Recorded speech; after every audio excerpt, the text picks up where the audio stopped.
Vamos nós. Então, vou retomar a abertura, né? Agradecer a presença de todas, de todos, de todes, a mais uma edição do Fazeres, da e do Cientista Social. Esse é um evento coordenado pelo Rogério Schlegel e por mim, Andréia Barbosa, professora do Departamento de Ciências Sociais da Unifesp, na Universidade Federal de São Paulo.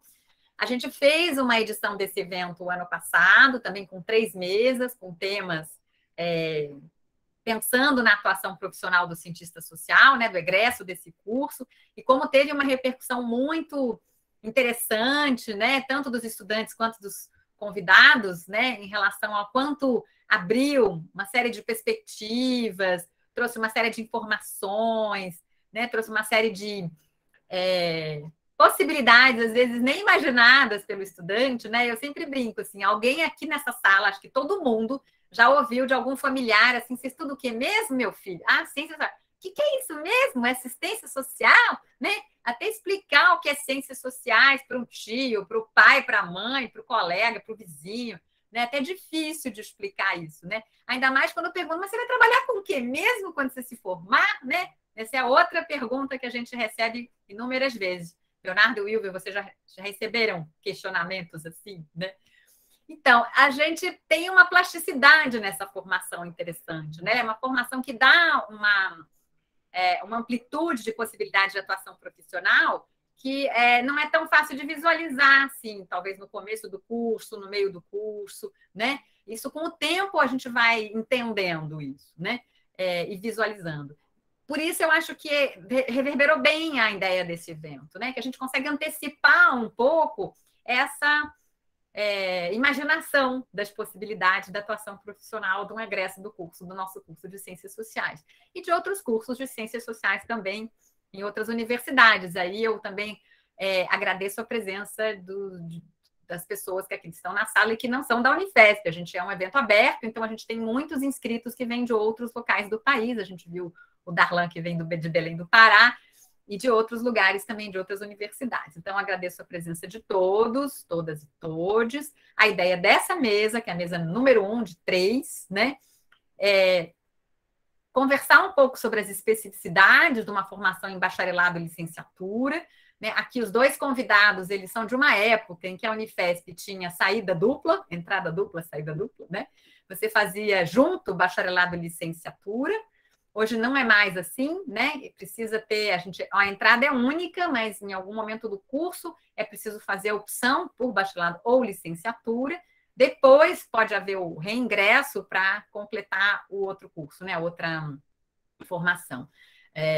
Mas, de qualquer forma, também eles foram convidados porque nas suas trajetórias profissionais, o Léo acabou focando mais na carreira docente e o Wilber mais na carreira de pesquisador, né? Mais focando nessa formação que ele teve de bacharel. Então, é interessante aqui a gente ver a perspectiva dos 2, né? Na trajetória dos 2. O Leonardo acabou de me dizer que se formou em 2013, ele é um veteranésimo, né? Da primeira turma das Ciências Sociais. Primeira ou segunda, Léo, né? Foi em 2007 ou 2008? 2008, né?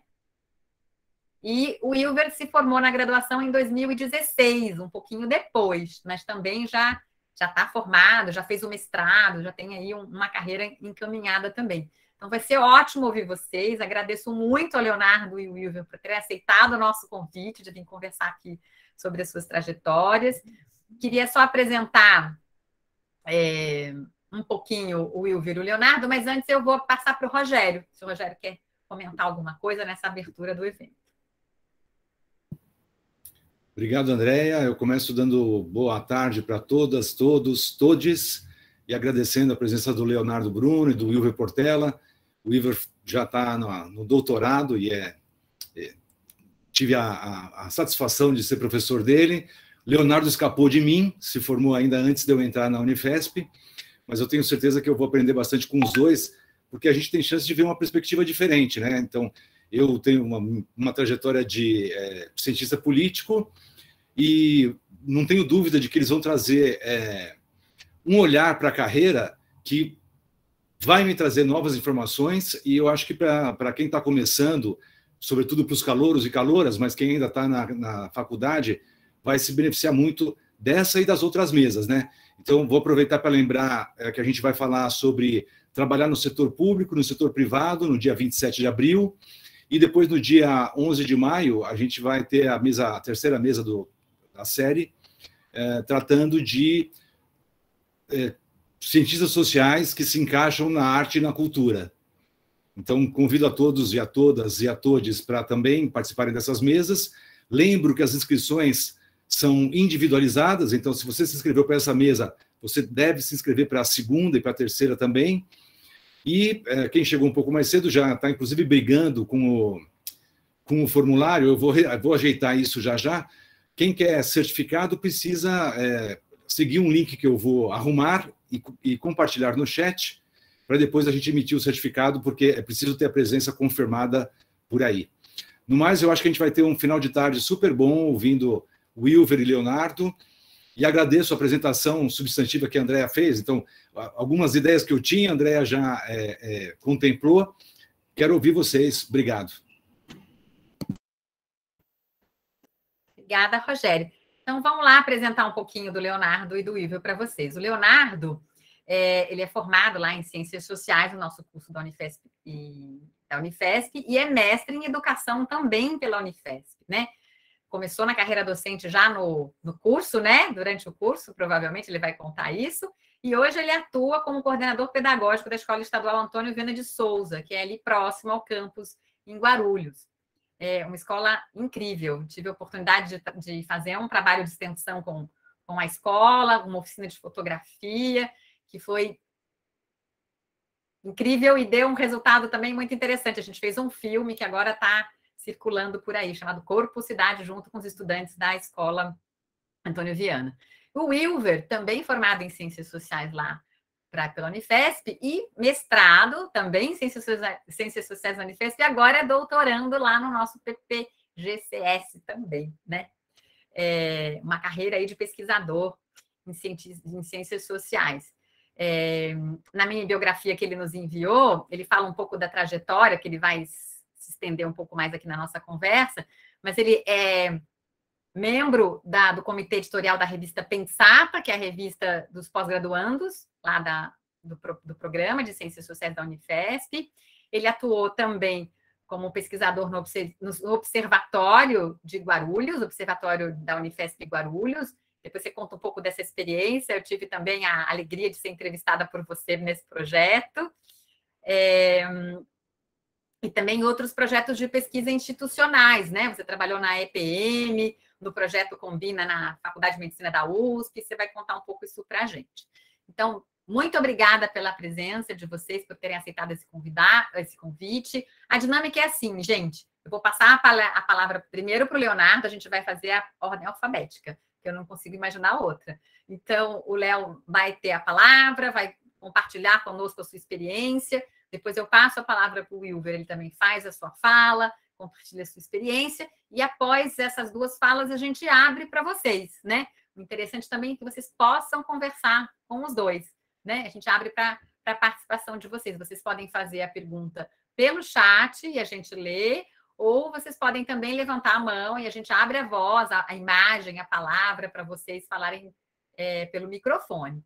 A gente adoraria poder olhar para vocês. Então, se vocês quiserem dar uma piscadinha de vez em quando, só para a gente olhar vocês. Eu sei que tem gente na biblioteca que já me disse, né, Isabelle? Tem gente no trabalho, tipo o Matheus e o Almir, né? Então não pode ficar falando muito, mas quem puder dar uma piscadinha e mostrar os seus lindos olhos, ou abrir o microfone na hora de fazer perguntas, sejam super bem-vindos.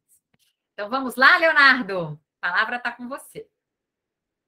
Boa tarde, professora Andrea, Rogério, Wilmer e os convidados. Eu agradeço o convite, né? A minha fala vai ser breve, eu tenho acho que 20 minutos, não é isso, André?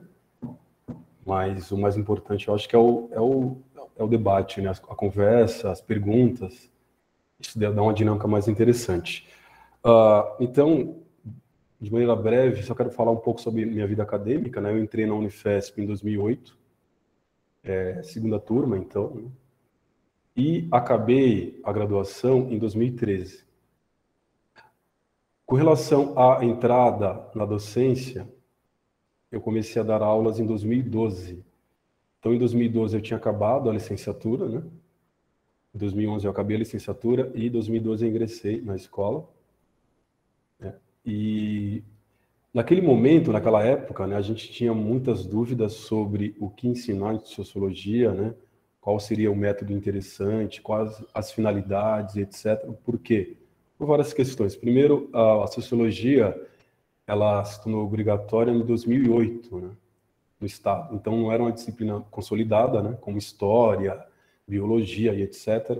Então, ela não tinha uma identidade consolidada entre os estudantes, o corpo docente, a gestão da escola. E a nossa própria formação, ela também foi um pouco precária, porque, de fato, também não havia muitos professores experientes na área, né? Então, as dúvidas eram imensas, né? Por exemplo, a gente tinha uma dúvida séria com relação a o que dar em sala de aula, né? Autores, conceitos, né? Temas. Então, a gente parte de uma perspectiva mais, entre aspas, acadêmica, de trabalhar conceitos e teorias e mostrar a história da sociologia, ou, de fato, é interessante a gente pegar uns temas, depois você trabalha conceito e por aí vai, né? Então, esse começo foi um pouco difícil, né? Porque havia muita vontade e pouco preparo, né? A gente estava muito empolgado com isso, mas havia muito pouco preparo. Então, nesse pouco preparo nosso, né? Dos professores, que a maioria não estava formado na área de licenciatura, e também das escolas, porque a sociologia, como eu havia dito, ela era muito recente no Estado, né? Então, até a orientação da gestão, ela ficava um pouco mais deixada de lado mesmo, né? Eu acho que isso mudou muito. Claro que a reforma do ensino médio também, se der tempo, a gente pode conversar um pouco sobre isso. Ela mudou essa perspectiva, mas pensando até mais ou menos 2016, 2019, 2020, eu acho que, pelo menos a minha experiência, que isso também é um pouco complicado, porque as experiências são bem, infelizmente, individuais, né?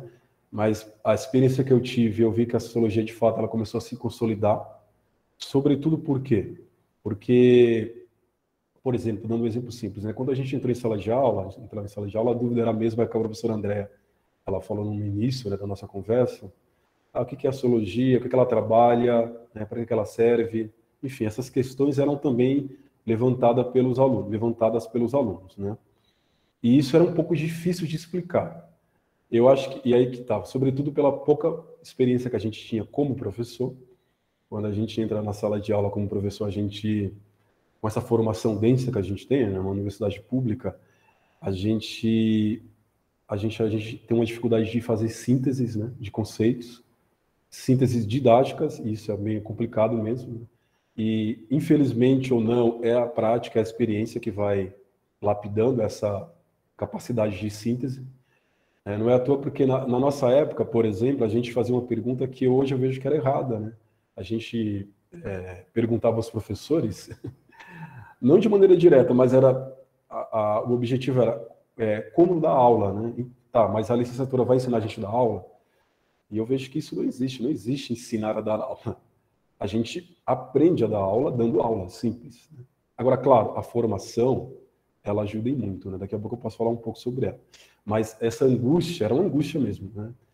E eu vou falar o que na sala de aula, eu vou dar o que, como que eu vou abordar os alunos. Então, eu acho que essa foi a principal dificuldade. E eu vejo que as questões que a gente colocou na época, depois que eu... aliás, tem uma informação também, eu cheguei a fazer uma graduação de pedagogia na Unifesp também, mas não acabei a graduação, fiz só metade do curso, porque não estava aguentando mais 2 graduações, aí eu entrei no mestrado, né? Mas eu aproveitei bastante matérias e eu vi, né, eu consegui entender melhor, que as questões que a gente levantava durante a graduação, durante as aulas de licenciatura, eram questões ligadas à metodologia, né? Em que sentido? As questões que eu havia levantado. É claro que quando você estuda, quando você lê os autores, a gente consegue elaborar um pouco de maneira mais rigorosa, mas o que ensinar, como ensinar e para que ensinar são questões metodológicas. Está ligado à concepção de mundo do professor, né, à sua formação, etc. E naquele momento era essa a nossa dúvida, né?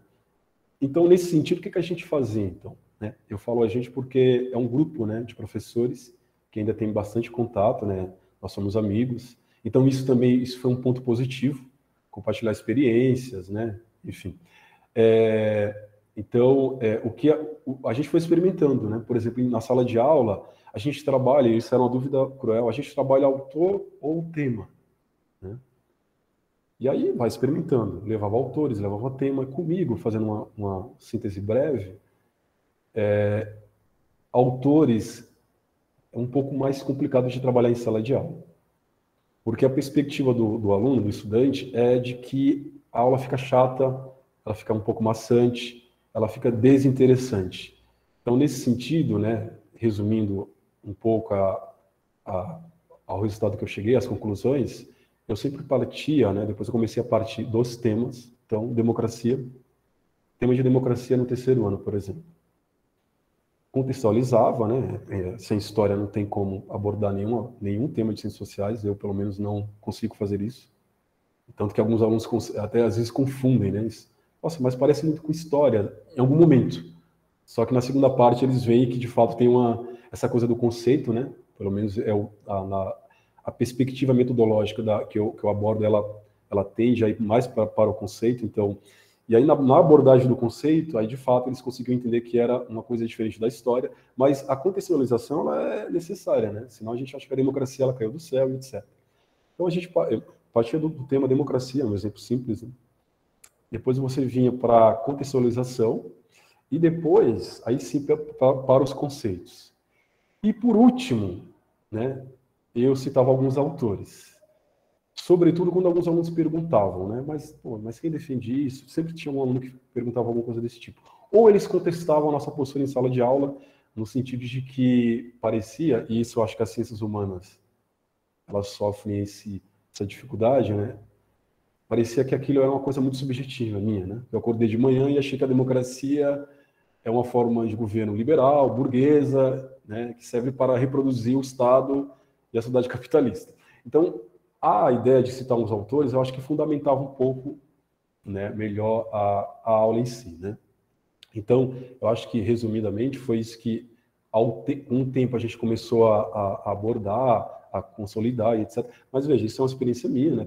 Eu conheço um amigo meu também que fez o contrário, e até hoje ele faz a mesma coisa, que é trabalhar autores, e eu acho que ele se deu bem com isso também, de trabalhar autor mesmo. Então, ele vai pegar os clássicos da sociologia, os contemporâneos e vice-versa. Então, essa foi a experiência que a gente teve, mas, enfim, eu acho que essa trajetória, né, embora ela tenha algumas singularidades, eu acho que as questões levantadas eram muito parecidas, né? Essa dificuldade de saber o que fazer com a sociologia. Haviam poucos materiais, né, didáticos, livros, autores, né? Então, isso foi também outra dificuldade imensa que a gente teve na época. Hoje, acho que isso está bem, a gente está numa situação muito melhor, né? Tem muito material didático sobre sociologia, vários livros didáticos, né? E por aí vai. Então, eu acho que essa foi a dificuldade mais complicada no começo da docência mesmo, foi essa questão metodológica, né?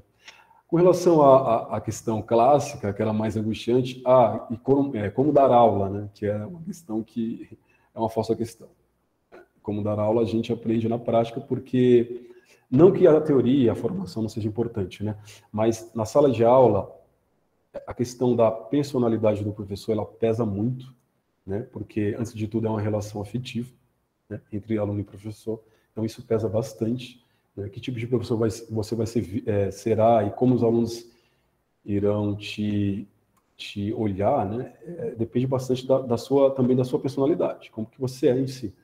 Então, isso é um pouco mais complexo. Agora, claro, a formação, ela também, aí que está a complexidade. A formação também, ela incide na nossa personalidade, né? A forma de abordar a aula, né? Por exemplo, essa questão que eu acabei de falar do conceito, da teoria e etc., a partir de tema, etc. Isso eu parti de o meu ponto de partida foi a minha formação em ciências sociais, né? De uma perspectiva específica. Mas o aprender a dar aula é só dando aula, não tem jeito, não tem outra fórmula para isso. Então, a teoria, ela ajuda com alguns princípios, né? Ela ajuda com perspectivas, com objetivos, mas a prática docente, essa de sentar na sala de aula, a dinâmica, né? A postura, é com o tempo mesmo que a gente vai lapidando, vai vendo, né? Qual é a perspectiva mais interessante de ser feita. E aí, eu acho que brevemente foi isso, né? Claro que tem muita coisa, mas é melhor ouvir o que o pessoal quer falar. Mas, respondendo também uma questão que a professora André havia colocado, então, de que maneira, né, a nossa formação em ciências sociais, ela nos ajudou na prática docente, né?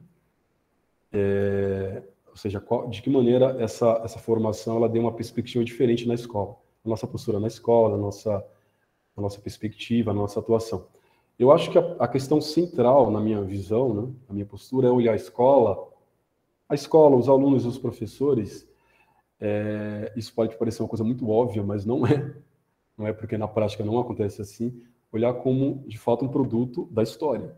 A escola é um produto da história, os alunos são seres históricos, né, os professores são seres históricos. Isso pode parecer uma banalidade, mas no dia a dia a gente não trata dessa maneira, né? Então, por exemplo, uma coisa que também me ajudou bastante, uma disciplina que eu fiz na pedagogia foi, eu não me lembro agora o título, mas era História Social da Educação ou da Escola, não lembro agora.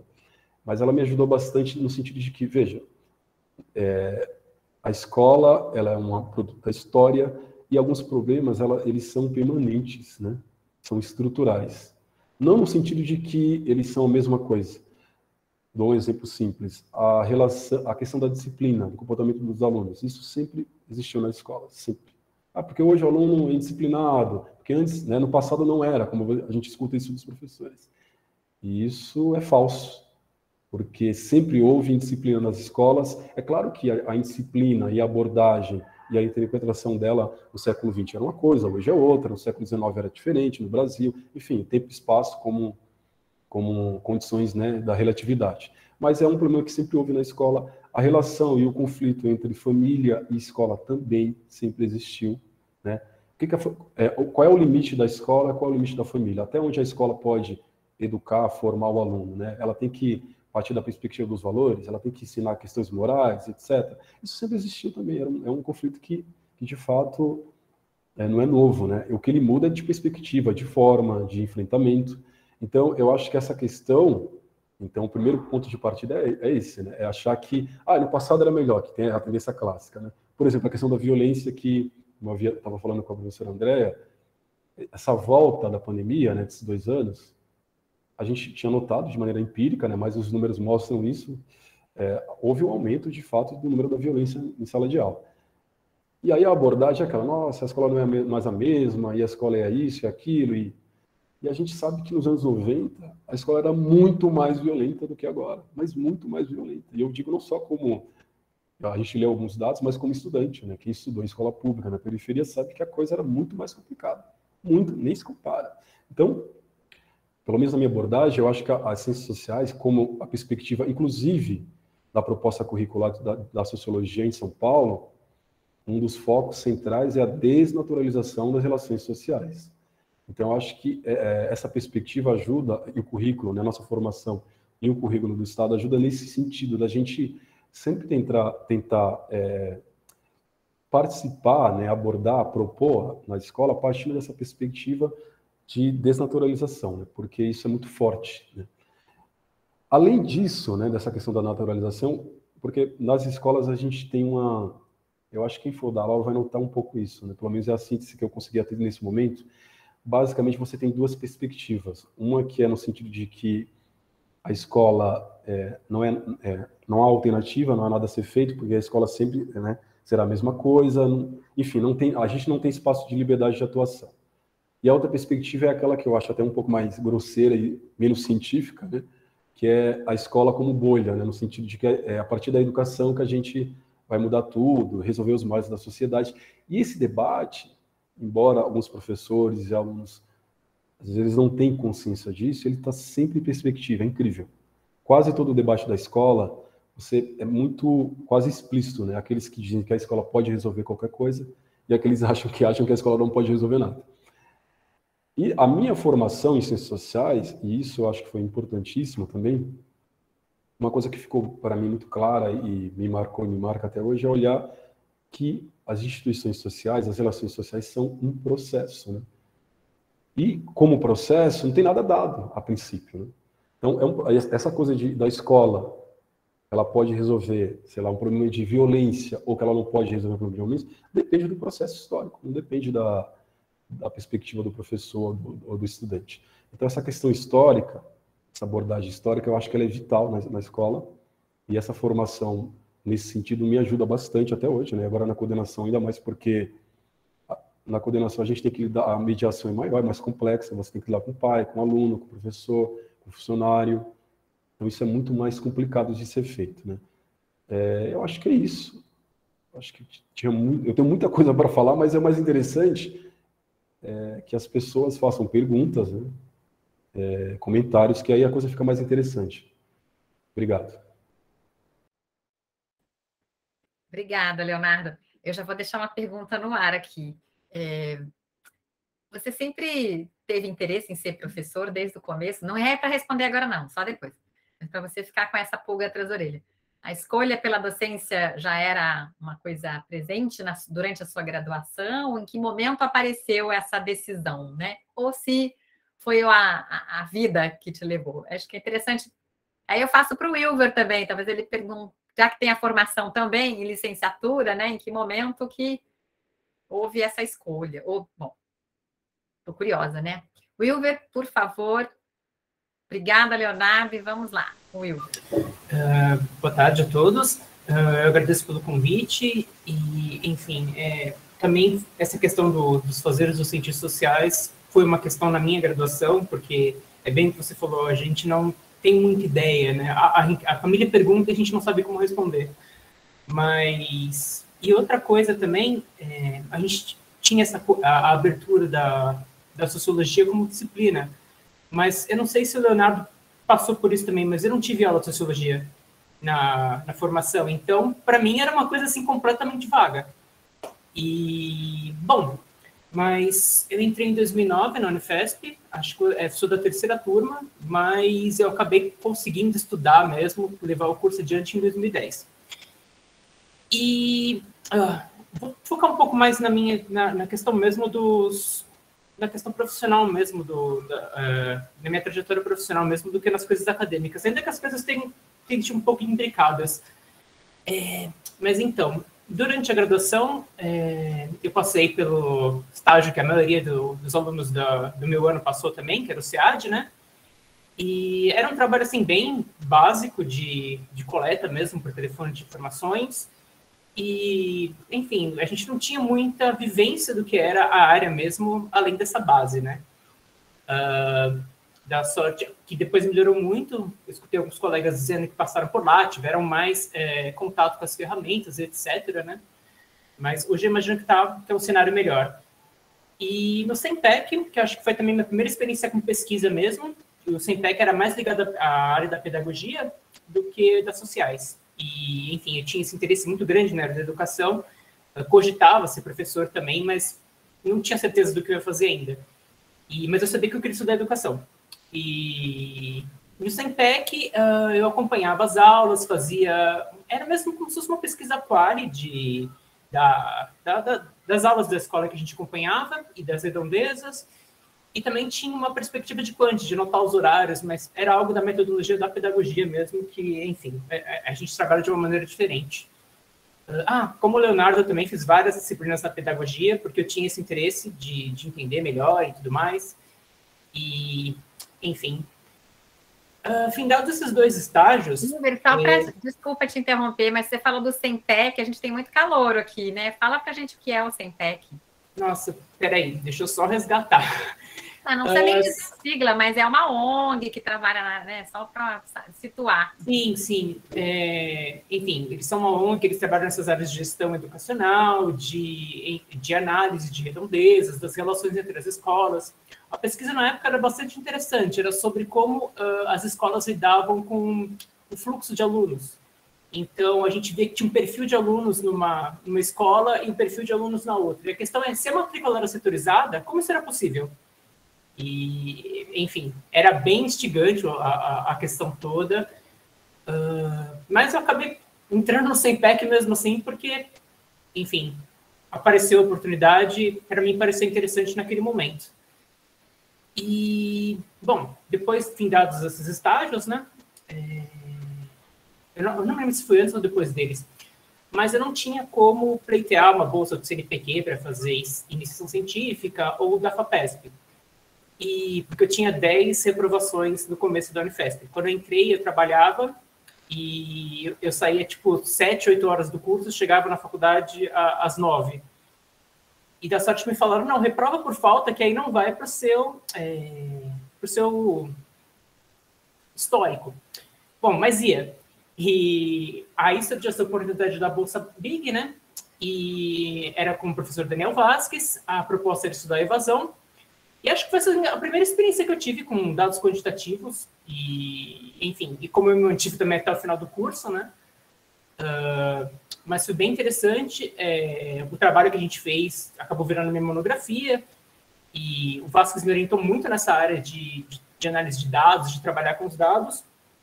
Mas eu tinha muito interesse muito forte na teoria bordesiana e dessa área de educação. Acabou que eu fiz a monografia meio assim, meio com duas partes estanques, de análise de dados e análise teórica. Mas, enfim. E, bom, eu também fiz a licenciatura porque eu não tinha certeza se eu ia atuar na área, mas também era do meu interesse por conta do meu interesse na área de educação, né? E, bom, quando faltava pouco para terminar de entregar as coisas da Unifesp, se não me engano, eu tinha algumas matérias pendentes na licenciatura, eu estava procurando emprego, e aí o Datafolha me ligou. E, enfim, eu também não tinha certeza se ia dar aula, o que eu ia fazer. Mas, como foi o que apareceu, eu falei, tudo bem, né? Vamos lá ver como é. E não era muito diferente do SEAD, na verdade. Era um trabalho, assim, bem de início de carreira, telefone, tipo, não era um trabalho especializado, tinha gente de tudo quanto é área. Mas na minha cabeça estava mais próximo da área de pesquisa, né? Que era algo que eu fazia, de lidar com dados, então pensei, bom, pode ser que dê para fazer uma carreira aqui. Mas, assim, as oportunidades que tinham, eu acabava quebrando um galho num setor em outro, por conta da facilidade que eu tinha com o Excel. Mas não tinha nenhum conhecimento específico, né? E depois do Datafolha, eu fiquei lá por 8 meses, e aí eu passei no mestrado. Aí eu consegui uma colocação que dava para pleitear a bolsa, e não podia conciliar com o Datafolha. E na época eu também tinha passado no concurso para professor do Estado. E, enfim, era legal, porque tinha a questão toda... Era alguma coisa interessante para mim, que eu queria tentar em algum momento da minha vida. E também tinha a ideia toda de ter uma estabilidade, mas... No final das contas, eu acabei ficando só com o mestrado, porque na graduação eu não consegui ter essa experiência que muitos dos meus colegas tiveram de, sei lá, levar a pesquisa e, enfim, se dedicar só à pesquisa, né? Mas, ao longo do mestrado, eu usei muita coisa que eu aprendi com Vasquez, de análise de dados, de software, etc. E aí eu fui pegando jeito mesmo na medida que eu ia pesquisando, porque fazendo os trabalhos, assim, entre aspas. Porque mais do que entender algum software ou alguma linguagem específica, eu acho que o mais importante era mesmo o básico. E isso não está tão ligado à informática, mas está ligado muito mais à coisa toda de você enxergar a pesquisa como um todo. E a estrutura da pesquisa, né? E como você faz esse casamento dos dados, teoria, e torna isso convincente e coerente. Mas, nesse sentido, ter um bom contato com informática me ajudou muito. E o inglês, assim, para leitura também, porque... Como é que eu posso dizer? Muito do que você não consegue fazer, você encontra tutorial na internet. E por mais que você não vai encontrar alguma coisa perfeita te levando do começo ao final, você pode sempre juntar todas as ferramentas para conseguir o que você quer. No final das contas, acho que a pesquisa acaba indo nesse sentido, né? E, bom, aí acabou o doutorado, e eu também não tinha ideia do que eu ia fazer, mas a ideia do doutorado já estava vaga e distante, né? Eu achava que ia ser muito difícil ter bolsa, não tinha doutorado na Unifesp, e eu fiquei uns 2 anos parados da vida acadêmica, mas eu mantive contato com a Carol, que sempre me apoiou muito, e com o Grupo Estudos também, né? Acabou que no Grupo Estudos esse era o meu lugar, a pessoa da informática e da Quant. Então, eu acabava auxiliando mais nessa área e, enfim, fui entendendo melhor também. Mas, como é que eu posso dizer? Não foi um curso, não foi um manual de conhecimento, foi prática e, enfim, tentando, né? Nesse inteirinho eu fiz um curso de análise quant na EPM e na Faculdade de Medicina da Unifesp aqui em São Paulo, né? E já tinha sido algumas coisas que a maioria já tinha visto com o Humberto, mas eu fiz uma amiga lá e ela trabalhava com alguns professores da Unifesp. E eles precisavam de alguém que fosse pós-graduado para lidar com essa parte de análise de dados, numa pesquisa da medicina. E por mais que o meu mestrado tenha sido sobre os médicos, a área de medicina, para mim, eu não tinha nenhum conhecimento, né? Mas eu não tinha renda, então, e enfim, meu pé de meia estava minguando. Por mais que o salário não fosse muito atrativo, eu não tinha muita escolha. Então, eu fiquei um tempo trabalhando na EPM. Na EPM eu conheci o RedCap, né, que eu uso até hoje nas minhas pesquisas. E, enfim, o que eu notei é que a pesquisa tinha alguns problemas de estrutura. O banco de dados foi feito por alguém da informática. E, bom, da sorte que eu fui seguindo trabalhando, ajustando esses dados, né, no que a gente podia. E, ao mesmo tempo, fui pegando mais intimidade com o RedCap, alguma coisa ou outra. Às vezes me pediam para fazer alguma correlação entre variáveis, montar versões virtuais dos questionários padronizados, etc. Mas, enfim, eu não consegui concluir porque por conta de todas essas questões estruturais da pesquisa. E aí a pessoa que me ensinou a usar o RedCap, também era um pesquisador que estava ajudando a gente nessa empreitada toda, mandou essa vaga que era na USP, porque precisavam de alguém com esse perfil, que trabalhasse com RedCap e tinha algum conhecimento em banco de dados. Como o salário era melhor na época, e eu não tinha muito certeza, apesar de eu não ter muita certeza se eu ia dar conta, eu não podia acumular as 2 bolsas, eu acabei ficando só com um trabalho novo na USP. E assim, em termos de atividade, eu entrei lá com a pesquisa no final.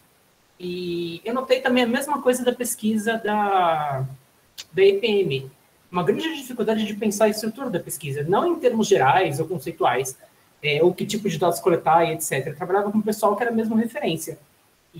Mas, assim, não tinha alguém que conseguisse pensar o todo, no sentido de pensar como é que vai fazer o banco de dados, e, enfim, isso acarretou diversas questões que a gente foi tendo que corrigir ao longo da pesquisa. Outra coisa que eu notei é que um outro profissional, em uma das pesquisas que eu trabalhava na USP, um dos profissionais que projetou o instrumento de coleta também era da informática. E tinha os mesmos problemas de construção de banco de dados que eu tinha visto na EPM. Enfim, era mesmo, eu acho que uma dificuldade, não por falta de conhecimento técnico, mas por falta de entender, de conseguir ver o que era a pesquisa, né? O que a gente está tentando coletar, o que a gente está tentando entender. E nessa mesma época que eu entrei na USP, surgiram os observatórios institucionais. E, enfim, o coordenador era o professor Humberto, né? E a gente trocava várias figurinhas da área de quant e tudo mais. E ele comentou comigo que precisava de alguém com o meu perfil, para essa parte dos bancos de dados. Foi uma experiência ótima trabalhar com o Humberto e com a Bruna. E, enfim, e o nosso observatório acabou sendo o único que fez uma análise quantitativa e comparativa, né? Com os dados que a Prograde coleta.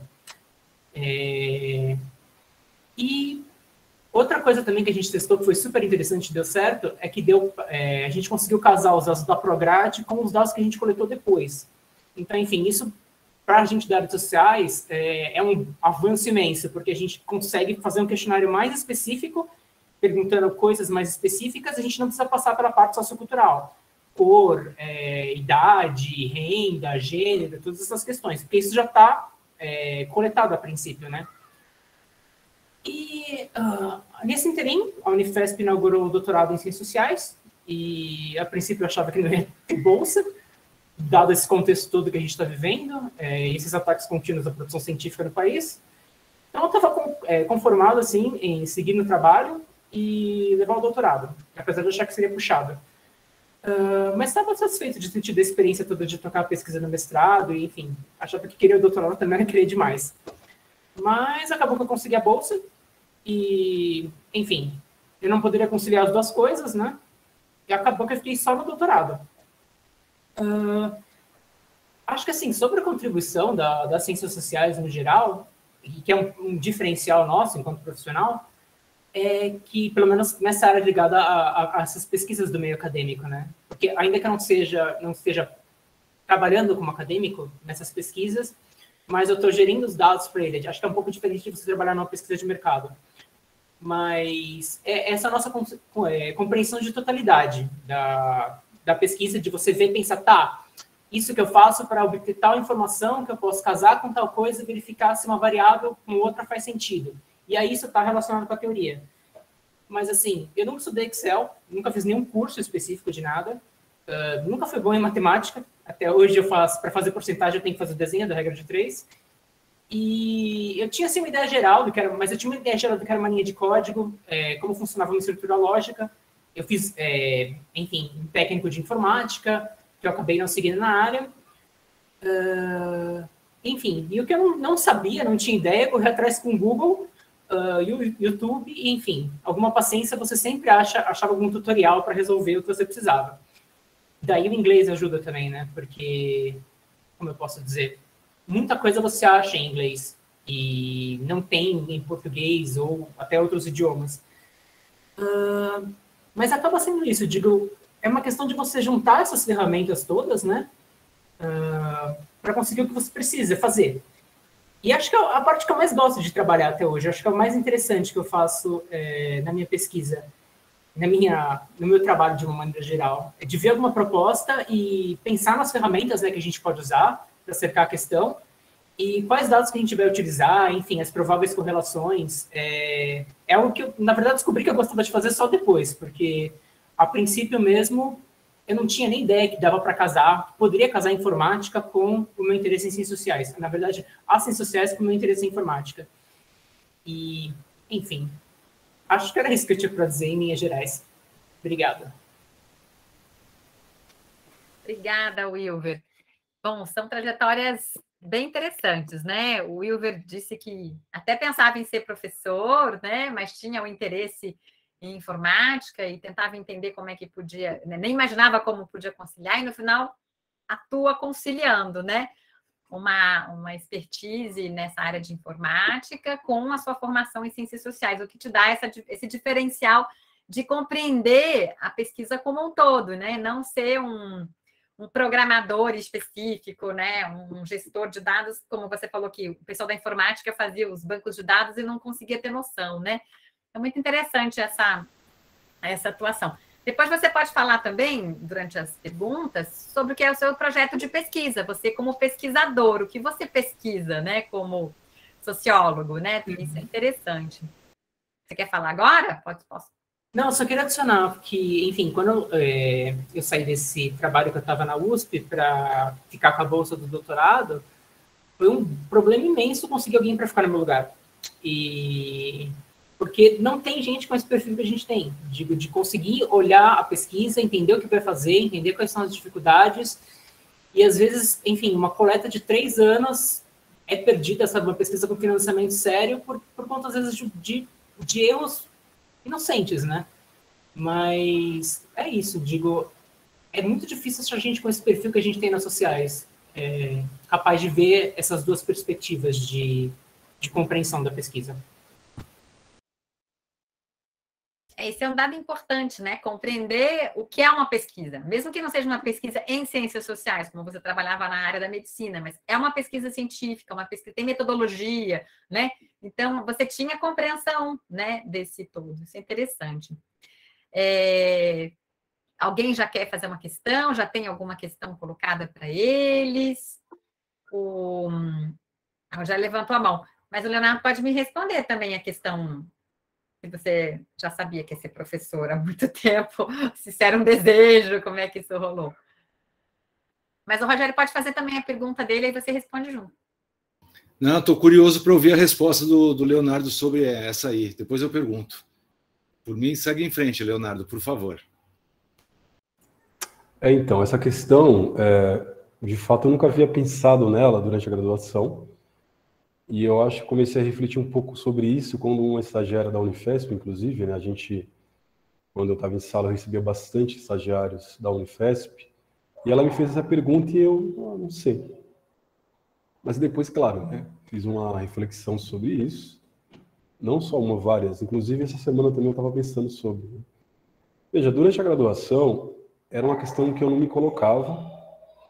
Eu vou para que área? Para vida acadêmica ou licenciatura, a gente debatia isso.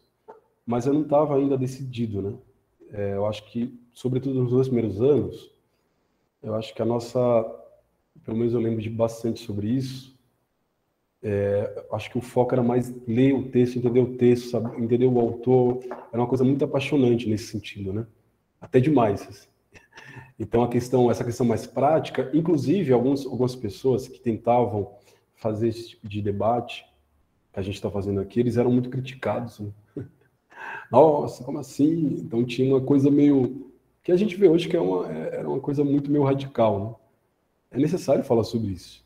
Mas parecia que aqueles que queriam organizar um debate, uma reflexão sobre a questão da profissão nas ciências sociais, ele estava se vendendo, era um mercantilista, enfim. Então, isso também contribuiu, esse ambiente também contribuiu para a gente não pensar muito sobre isso. Então, a questão, se eu sempre quis ser professor ou não, claro que não, né?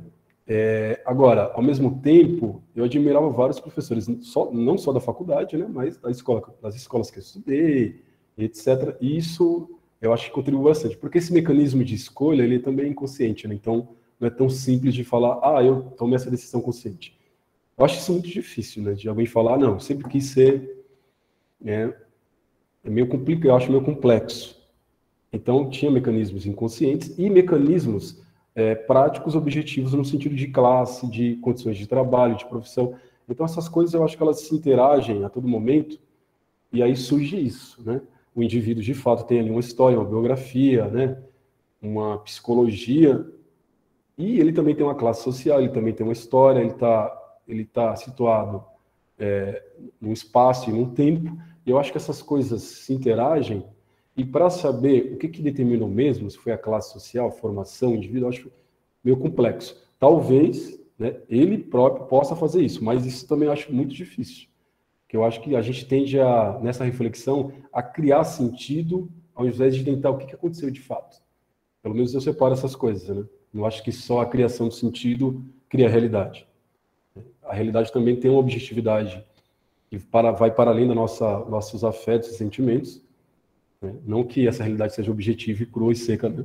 Mas ela não só depende da nossa perspectiva de valores psicológicos. Então, eu acho isso uma coisa muito difícil de responder. Mas, né, tentando responder, surgiram, então, eu tinha acabado a licenciatura, né? E durante essa graduação, eu fiz só estágio, mas isso foi consciente. Falei, eu não posso trabalhar 8 horas, porque não dá para ler os textos, né? Não dá para estudar, não dá para ver aula, então vou fazer só estágio. Então fiz bastante estágio na Prefeitura de São Paulo, basicamente na Prefeitura de São Paulo, e na biblioteca da Unifesp, né, que eu trabalhei 2 anos lá. E quando acabou o estágio, eu não podia mais fazer estágio, e por coincidência, eu tinha acabado a licenciatura, e falei, então acho que eu vou tentar dar aula. E aí no começo, é aquela coisa, né, a gente achou fantástico, assim. Foi muito interessante, apesar do que eu havia dito, né, a gente estava muito despreparado, mas faz parte da própria condição de professor, né, esse despreparo. Eu acho que uma densidade, a gente tinha uma formação muito boa, né, no sentido teórico, né, e a gente vê isso na escola, foi uma formação muito boa, com densidade teórica, conceitual, metodológica, né, mas outras questões, né, eu acho que dificultaram um pouco essa inserção. Mas eu acho que é isso. Não é uma resposta, mas é uma explicação de que eu acho, claro, ao meu ver, eu acho isso muito difícil de responder. Quando a pessoa fala, não, eu queria isso, mas atrás desse eu queria isso tem muitas coisas, que às vezes a pessoa nem sabe também. É isso. Obrigada. Não sei se eu posso aproveitar o gancho do Leonardo, porque, enfim, isso dialoga também com a coisa toda que eu pesquiso. Mas que era meu interesse de pesquisa começa, né? Mas a princípio. Mas assim, tinha a ideia de dar aula também. Para mim é uma coisa que eu admiro, que eu acho legal. E eu acho que assim, era uma coisa que eu me ia em algum momento, só que acho que eu não fui tão corajoso quanto o Leonardo, no sentido de, como eu posso dizer, peitar esse lugar que estava aberto, né? Porque assim, eu não tinha ideia do que eu iria fazer e ao mesmo tempo também tinha rolado a coisa toda do Datafolha, então, enfim, para mim foi mais fácil ficar como pesquisador. Mas... E é engraçado quando ele traz essa questão toda do que faz a gente ir para uma área ou para outra, né? Nessas coisas todas psicológicas, nessas questões de formação, até como ele falou que nós somos seres históricos. Mas o que eu sempre quis estudar, tinha interesse em estudar, era justamente isso, digo... Por que os alunos iam para uma determinada área? Por que tinham alunos que seguiam nesse ramo mais acadêmico e outros não? e quais eram as posições de prestígio, e, enfim, a ideia toda era a partir de uma perspectiva sociológica para entender isso, né? Mas, bom, aí as coisas foram acontecendo e tomou uma outra dimensão. Mas era só isso que eu queria dizer. Rogério, você quer comentar? O Darlan também levantou a mão, né? E tem a Silmara aí. Então, eu queria colocar uma pergunta para cada um. Fui lá correndo pegar um carregador e peguei o carregador errado. Então, se eu não cair, eu vou fazer a pergunta que é assim. Eu fiquei super tocado, Leonardo, quando você falou que a personalidade do professor é muito relevante para a dinâmica da aula, a dinâmica na classe, né? E eu queria um pouco que você explicasse, estou tentando me colocar na pele, eu já sei disso, né? Assim, eu concordo com você, mas eu queria que você falasse um pouco para quem ainda não tem ideia do que seria ser professor, se isso quer dizer que eu tenho que ser extrovertido para ser professor. Foi isso que você quis dizer com personalidade? Então, a minha resposta não seria essa, mas eu quero te ouvir sobre isso. E para o Wilver tem uma pergunta também, que é a seguinte: como é que é um dia na vida de um pesquisador? Porque eu...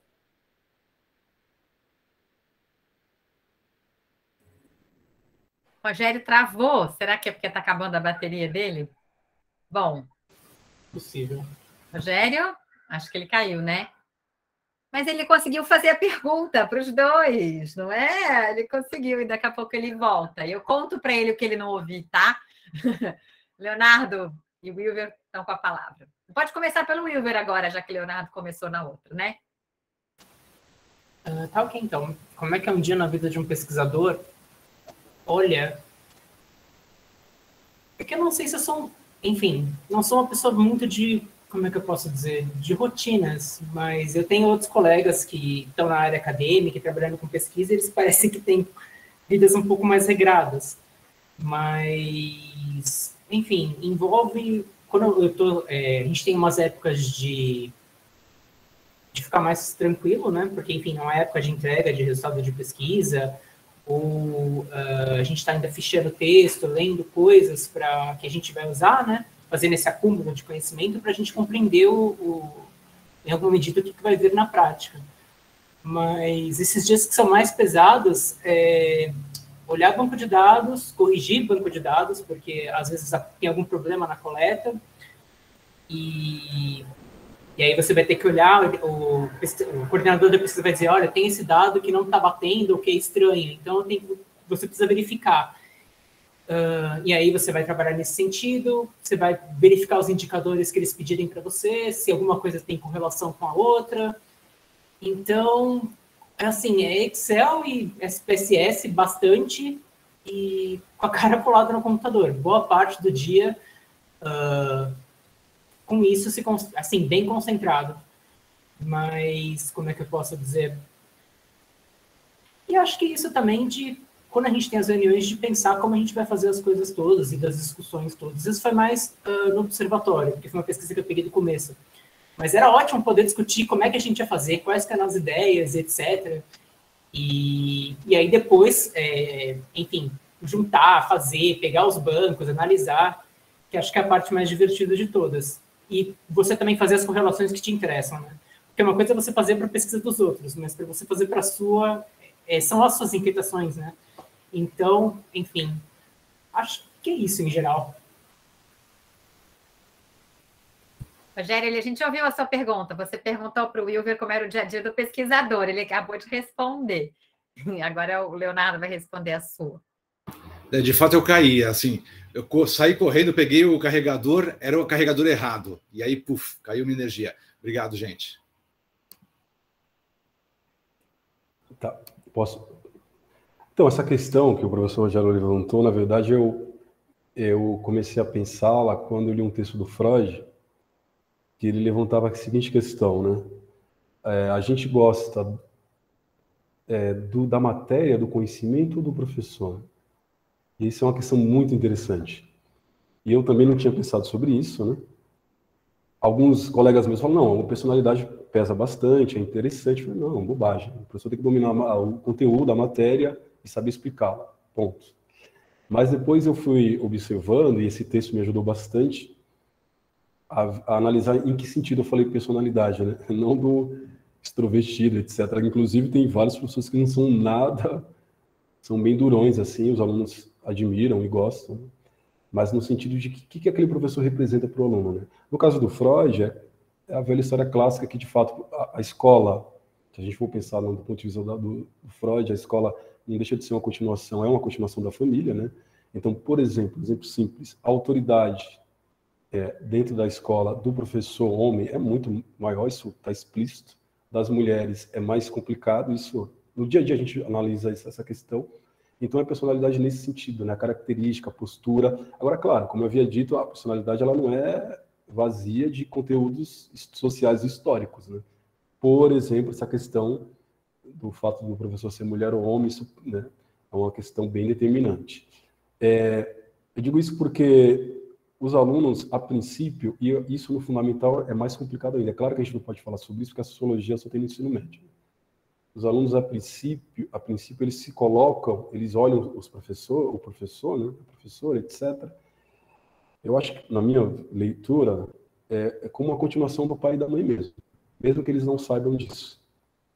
Então, o conflito, a admiração, o respeito, eu acho que a questão que o adolescente tem com o pai e com a mãe é um pouco, claro, todas as mediações, porque ele está em outro espaço, é uma escola. Isso não é mecânico, né? Esse é o meu pai, eu vou adorar o professor. Claro que não. Mas isso pesa bastante. Então, a própria admiração, né, do aluno, né, ou o não gostar, está ligado a isso. Agora, os alunos, eles sabem separar as coisas, né? Em que sentido? Tem alguns professores que eles adoram, enquanto professores, indivíduos, etc. Mas enquanto docentes, aqueles que deveriam ensinar, explicar a matéria, eles sabem separar isso. Em que sentido? Tem um professor que é muito legal, muito simpático, todo mundo adora, mas ele não explica bem a aula, ou ele não dá aula, os alunos sabem separar isso. E o contrário também, né? Aquele professor que não é amigo de ninguém, mas chega na sala, explica, prepara a aula, que isso é o mais importante, e eles sabem quando o professor prepara a aula e quando ele não prepara, embora eles não falem, mas eles sabem. Então, essas coisas, eles sabem separar, mas isso, a admiração, né? A admiração e os conflitos estão ligados a isso. Então, é uma coisa bem complexa também, né? Porque como eu havia dito, eu falei essa questão porque eu achava que isso era secundário, é irrelevante, né? E não é assim, não. A escola tem as relações de afeto, de conflito, são muito fortes nas escolas, né? Inclusive, isso também é uma coisa que eu tenho pensado aos poucos, que eu tinha a minha perspectiva e minha reflexão era muito nessa coisa do conceito, do conteúdo, do método, etc. E, antes de tudo, a gente é uma relação pessoal, né? Uma relação social entre aluno e professor. Então, eu falei nesse sentido. Agora, claro, tem aqueles professores que são, né, extrovertidos e a chamada aula show, que eu sou radicalmente contra isso. Inclusive, ultimamente, é uma coisa que eu comento com o professor de história da escola, né, e de português também. A gente tem notado, e eu, pelo menos, tenho falado bastante sobre isso, há uma perspectiva que está entrando na escola de que o professor tem que agradar o aluno. Né? Agradar no sentido de que é como se o aluno fosse um cliente, o professor é um vendedor de alguma coisa e ele tem que agradá-lo, né? Isso em todos os sentidos, né?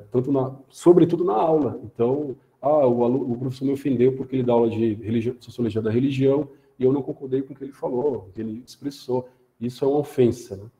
E é outra coisa que eu também sou radicalmente contra. Eu não entendo que o professor tem que agradar jamais. Ele tem que estabelecer uma relação, sem dúvida, harmoniosa, até onde ser possível, né? Mas agradar no sentido teórico, conceitual, jamais. Eu acho pelo contrário, a gente tem que, de fato, uma aula boa, pelo menos comigo, é quando tem muito conflito, né? Mas conflito de ideias, de perspectiva, porque, veja, a sociologia, uma das funções dela é, de fato, mostrar que a sociedade é um produto dos seres humanos, não da natureza e nem dos deuses, dos seres humanos. E isso é complexo pra caramba, né? No dia a dia. Então, ela vai mexer com muitos valores. Isso dá conflito, mas eu, particularmente, não me incomodo com isso, pelo contrário. Né? Agora, essa perspectiva de agradar, que está muito forte, né? Não é o respeito, não é a empatia, não estou falando nesse sentido, mas é agradar no sentido do conceito, né? Do conteúdo. Isso eu sou radicalmente contra.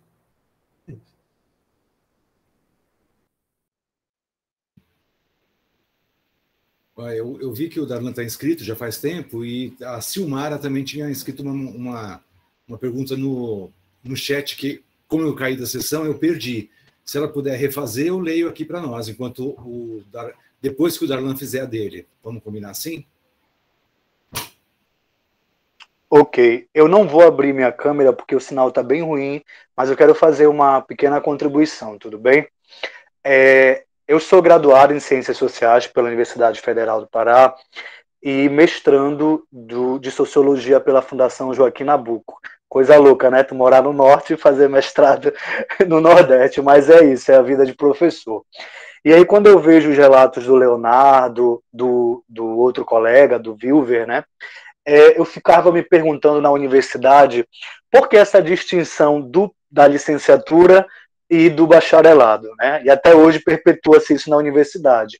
Porque, olha só, eu optei fazer licenciatura e isso não faz de mim um professor não pesquisador, né? Porque eu fiz licenciatura, mas sigo pesquisando, sigo produzindo.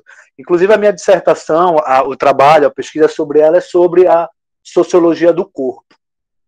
E aí eu ficava me perguntando o porquê muitos colegas optavam licenciatura, não só Ciências Sociais, como outras licenciaturas na UFPA, e depois de um tempinho faziam um vestibulinho, que era o MOBIX, né, o movimento interno, para fazer um outro curso. E durante muito tempo eu ficava questionando isso. Quando a gente entra na discussão de mercado de trabalho, é impossível nós não citarmos como tem uma certa limitação para nós atuarmos com as ciências sociais na educação básica. E quando a gente observa essa reforma que está tendo, esse novo ensino médio, essa BNCC, mais uma vez a nossa disciplina ela foi, assim como as ciências humanas, atacada, né? E a gente perdeu o cargo horário, tendo agora que trabalhar com projetos de vida, que é o que foi estipulado pelo MEC. Apesar de todas essas dores, eu não consigo me ver fazendo outra coisa se não for no chão da escola, na sala de aula. E para os colegas aqui calouros que estão aqui, ainda há pouco eu vi a professora Andréa falar que tem calouros aqui, se a minha dica servir, abrace-a, tá? Gente, vivam a universidade. Vivam tudo que vocês possam viver dentro da universidade. PIBID, grupo de pesquisa, colhem professores para que vocês participem dos seus grupos de pesquisa, dos seus trabalhos. A universidade pública, gratuita, tem muita coisa para oferecer. Eu não me arrependo nem um pouco de ter escolhido a licenciatura, e eu até digo, né, eu fiz ciências sensuais, não foi ciências sociais, porque é uma área onde eu sou muito feliz, né, muito feliz mesmo, e entendo que a gente precisa se organizar também enquanto categoria. O movimento de sociólogos no Brasil tem feito um trabalho muito forte, entendeu? É bom que vocês conheçam também esse movimento. Por exemplo, aqui no Pará, assim como o estado do Maranhão, nós somos um dos poucos estados do Brasil que a gente tem 2 aulas de sociologia em todo o ensino médio, apesar da reforma agora, mas a gente ainda entra. Então, isso é sinônimo de luta, né? Então, o nosso curso tem essa intermitência de luta, sempre foi, a vida inteira foi. Então, vocês, colegas que escolheram a licenciatura, que escolheram a pesquisa, abracem-a. Façam tudo dentro da universidade, porque vocês estão num curso riquíssimo. Agora vai a minha pergunta para o Leonardo e o outro colega, que tem um nome difícil, hein? Olha lá.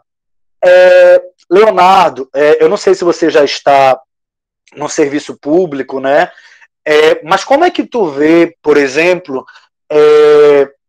essa dificuldade da gente não conseguir estender o ensino de sociologia para o fundamental? E por que eu te faço essa pergunta? Durante muito tempo, aqui no Pará, necessariamente em Belém, nós tivemos alguns governos progressistas no período do PT, onde a gente conseguia, na SEMEC Belém, dar aula de sociologia no 9º ano, né? Então, assim, e filosofia no 6º ano. Então, assim, como é que tu vê a importância da gente, né, fazer uma luta conjunta para que as nossas áreas de conhecimento sejam trabalhadas já no ensino fundamental? Porque não que eu seja velho, mas eu sou de um período da década de 90, onde eu tinha na escola do 1º ao 5º ano estudos sociais, gente. Né? E por que a gente regrediu tanto? E por que a gente continua perdendo o nosso campo de conhecimento dentro da educação básica. E outra coisa, o Wilver, né? Não é uma pergunta, mas é para a gente analisar, né? Será que a gente não diminui cada vez mais o campo desse sociólogo quando a gente o classifica como só licenciado ou como pesquisador? É só para a gente refletir, porque, mais uma vez, eu reitero, eu sou professor, né, tenho licenciatura, e não me deixo de ver como um pesquisador. Porque toda semana que eu vou para a sala de aula, eu preciso ler, preciso estudar, preciso pesquisar e me empoderar para trabalhar as categorias, conceitos e assuntos que a sociologia me cobra em sala de aula. Obrigado, desculpa me alongar. Não, contribuição muito bacana, Darlan, que legal. Não só porque você está no Pará e a gente está usando o potencial desse encontro virtual, né? Então, é tão bom, a gente está no momento na Unifesp em que estamos nos reencontrando pessoalmente. Mas, né, se a gente ganhou alguma coisa com o virtual, a gente tem que usar e abusar disso. E eu vi gente que traz uma visão que não é a nossa de São Paulo, que é do Norte, é do Nordeste. Eu acho, assim, um dos potenciais dessa tecnologia que a gente pode explorar, né? Então, agradeço demais a participação. Além da pertinência de tudo que você falou aos meus olhos, vamos ver o que o Leonardo tem para responder para você, por favor, Leonardo.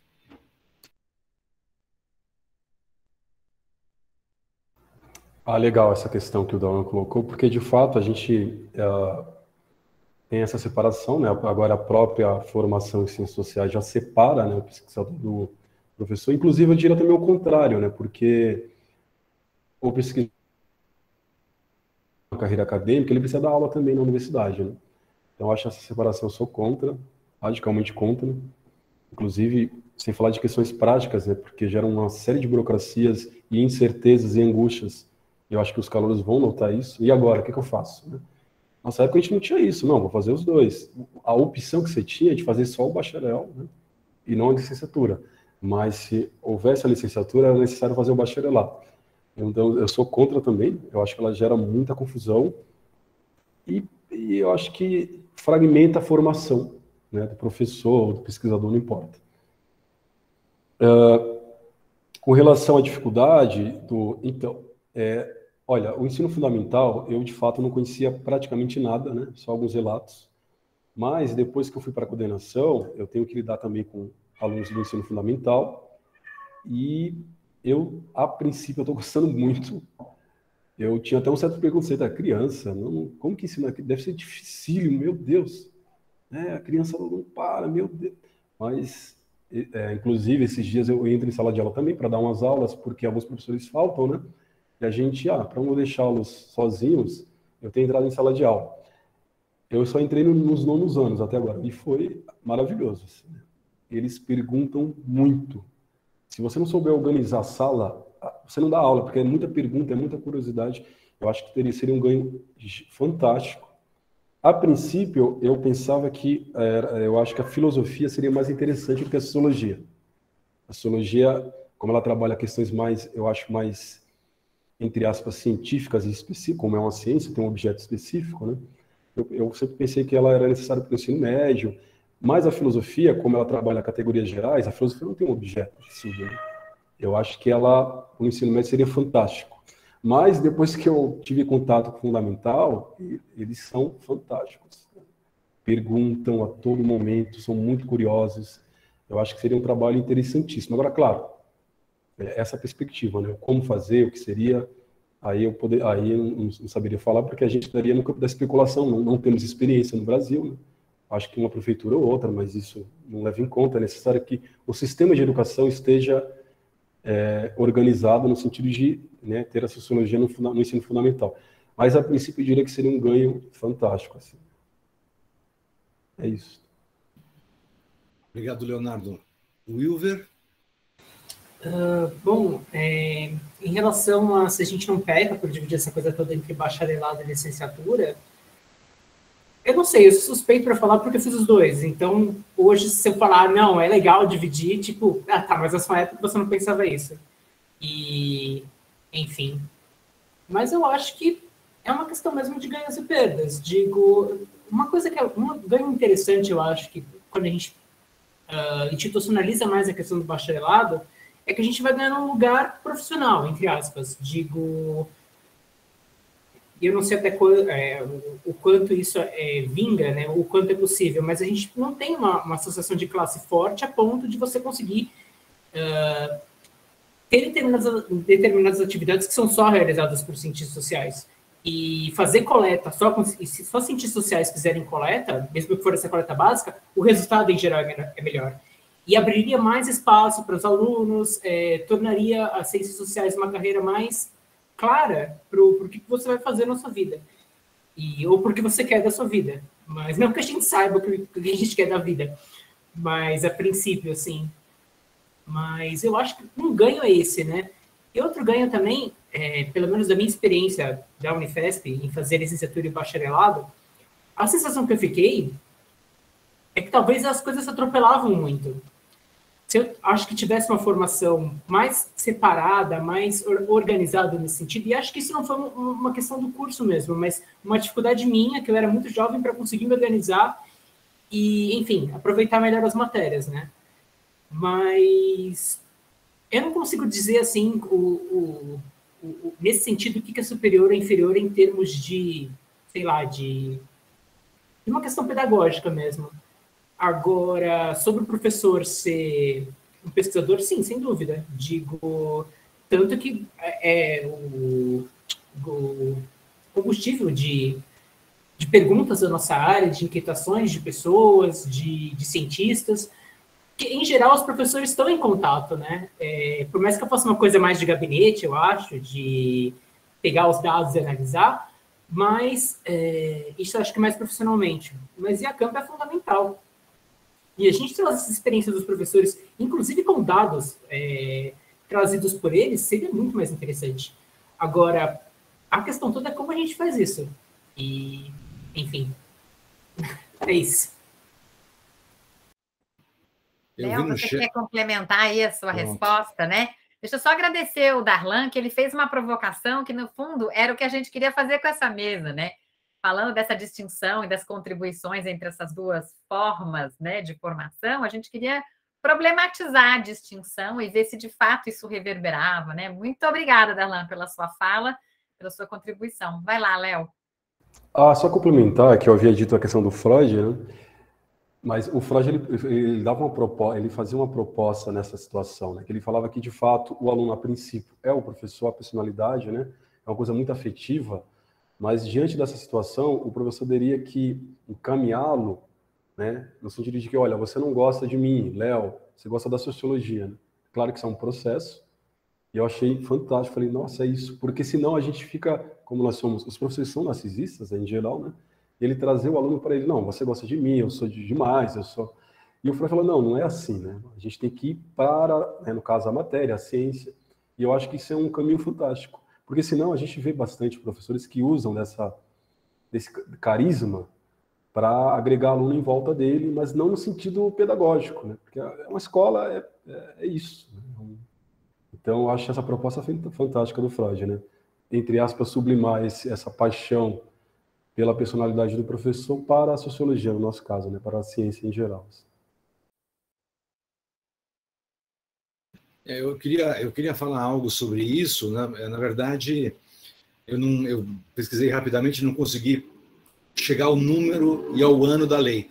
Mas a gente, na Unifesp, acho que em outras universidades, a gente mudou a formação, começou a separar por exigência do MEC, que tinha boas intenções por trás, até onde eu entendo, né? Assim, eu lembro que saiu uma lei das licenciaturas, eu acho que é 2017, mas eu posso me enganar, e que queria reforçar as licenciaturas. Então, a ideia é que ela fosse mais específica desde o começo, né? Então, não ter um ramo comum, e aí você faz 2 anos básicos e 2 anos de licenciatura.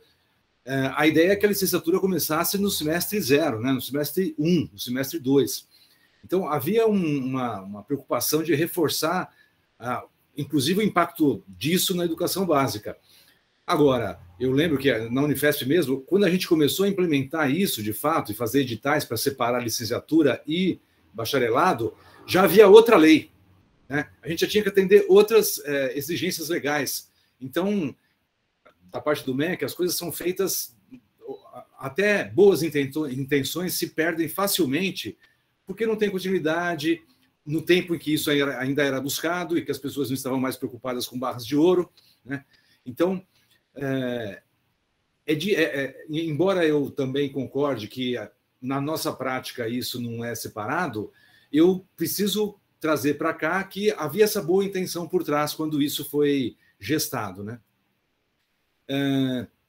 Vou ler a pergunta da Silmara, tá bom? O ideal é que a Silmara fizesse, mas eu entendo, não deve ter equipamento ou não está numa condição boa, né? Ela pergunta para o Leonardo: você poderia comentar a respeito do ensino de sociologia no contexto de reforma do ensino médio? Então, esse é um assunto quentíssimo, né? Nesse momento que a reforma está virando realidade depois de anos, né? É uma questão bem interessante mesmo. Ano passado, a gente fez vários debates, né, sobre a reforma do ensino médio, né? O que é essa reforma, né? O que ela vai trazer para os alunos, para os professores, enfim. E, né, muita coisa ainda estava nebuloso, porque o Estado ele não libera muitas informações, né? E aí ficava muito nebuloso a todo momento. Como que será essa reforma do ensino médio, né? E eu sempre me posicionava da mesma forma. Eu falei, olha, a gente só vai entendê-la de fato quando ela foi aplicada na prática, né? No caso do ano que vem, que é 2022, é esse ano. E é isso mais ou menos que está acontecendo, né? Então, o que eu diria para a Silmara é assim: ainda tem muita coisa que a gente não está entendendo direito, né? E não é só nossa escola, são todas as escolas. E a gente fez muitos debates, a gente leu muita coisa, chamamos pessoas de fora, inclusive da Unifesp, da USP, etc. Mas, a princípio, né, o que eu entendi até o momento é o seguinte: o que a reforma do ensino médio fez, né? Isso a gente olha no livro didático, na proposta curricular. Ela pegou, né, as matérias clássicas e dissolveu nessa nova proposta do ensino médio, né? No sentido de tirar o conteúdo. Porque, pelo que tem alguma reforma no Estado, né, no ensino básico, eu acho que são duas perspectivas aí, né? A primeira é precarizar, né, o professor, o trabalho do professor, e a segunda é tirar conhecimento dos alunos, conhecimento oferecido, né, ofertado. Então, tudo indica isso, né, as matérias estão dissolvidas, tem esses itinerários agora de formação, que é basicamente, né, na minha leitura, é você pegar um tema da sociologia e você coloca num itinerário específico, né, formação do povo brasileiro, um exemplo simples. E nesse itinerário, essa formação do povo brasileiro, ela está bem mais precarizada, né? O conteúdo oferecido é muito menor do que estava no currículo oficial, né? Então, eu acho que a reforma do ensino médio, além dela tirar o conteúdo clássico da sociologia, não está muito claro, né? Porque, na verdade, a gente sabe que é sociologia, mas está lá o itinerário da formação do povo brasileiro, de cultura, etc. Mas, na verdade, é sociologia. A gente entende quando a gente vai ler, né, a proposta curricular, a gente sabe que é sociologia. Então, ela tira o conhecimento, ela complica a identidade da sociologia, né? Dá um nome diferente, parece que é uma... Não sei, até os alunos, eles não gostam, não entendem, né? Na minha leitura, eu acho que isso está contribuindo para o aumento da violência nas escolas. Em que sentido? O aluno chega na escola, ele ficou 2 anos sem aula, e a escola está muito diferente, mas muito mesmo.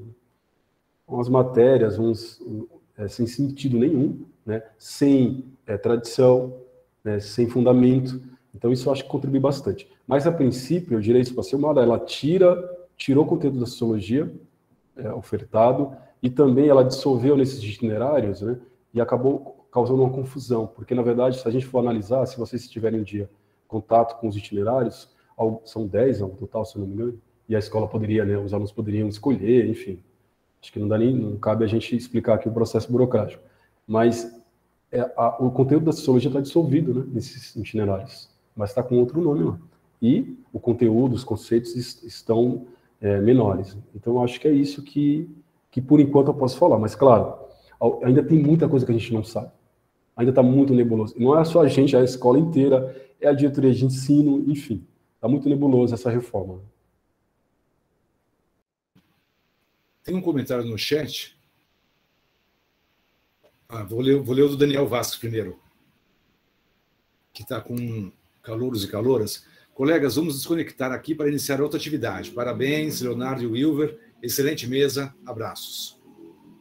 E a Silmara te agradece, você está vendo, né, Leonardo, pela resposta. Tem um outro comentário aqui do Flávio Pereira. Também sou contra essa perspectiva da educação dos tempos atuais, principalmente contra a mercantilização desta. A educação, a cada dia, perde sua essência. Então, é mais um comentário e menos uma pergunta. Não sei se o Flávio quer usar a palavra nesse momento, né?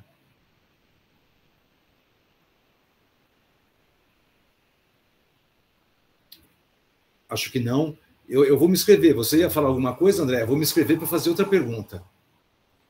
Eu também me inscrevo. Faz você primeiro, depois você me convoca para fazer.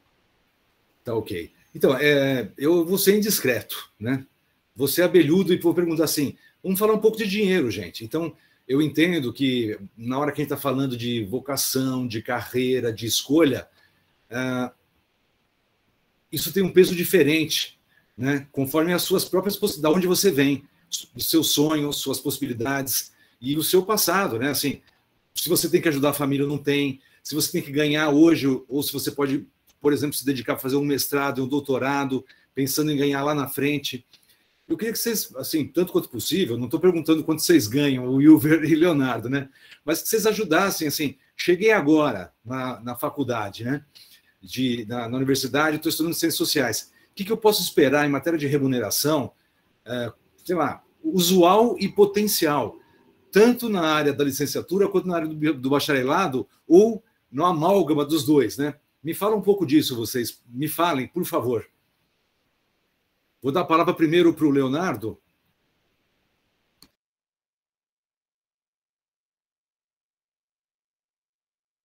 Não, é uma pergunta que eu acho que tem que ser feita mesmo. Inclusive, eu sempre comento a mesma coisa, né, na escola, e isso eu acho que sou um pouco meio...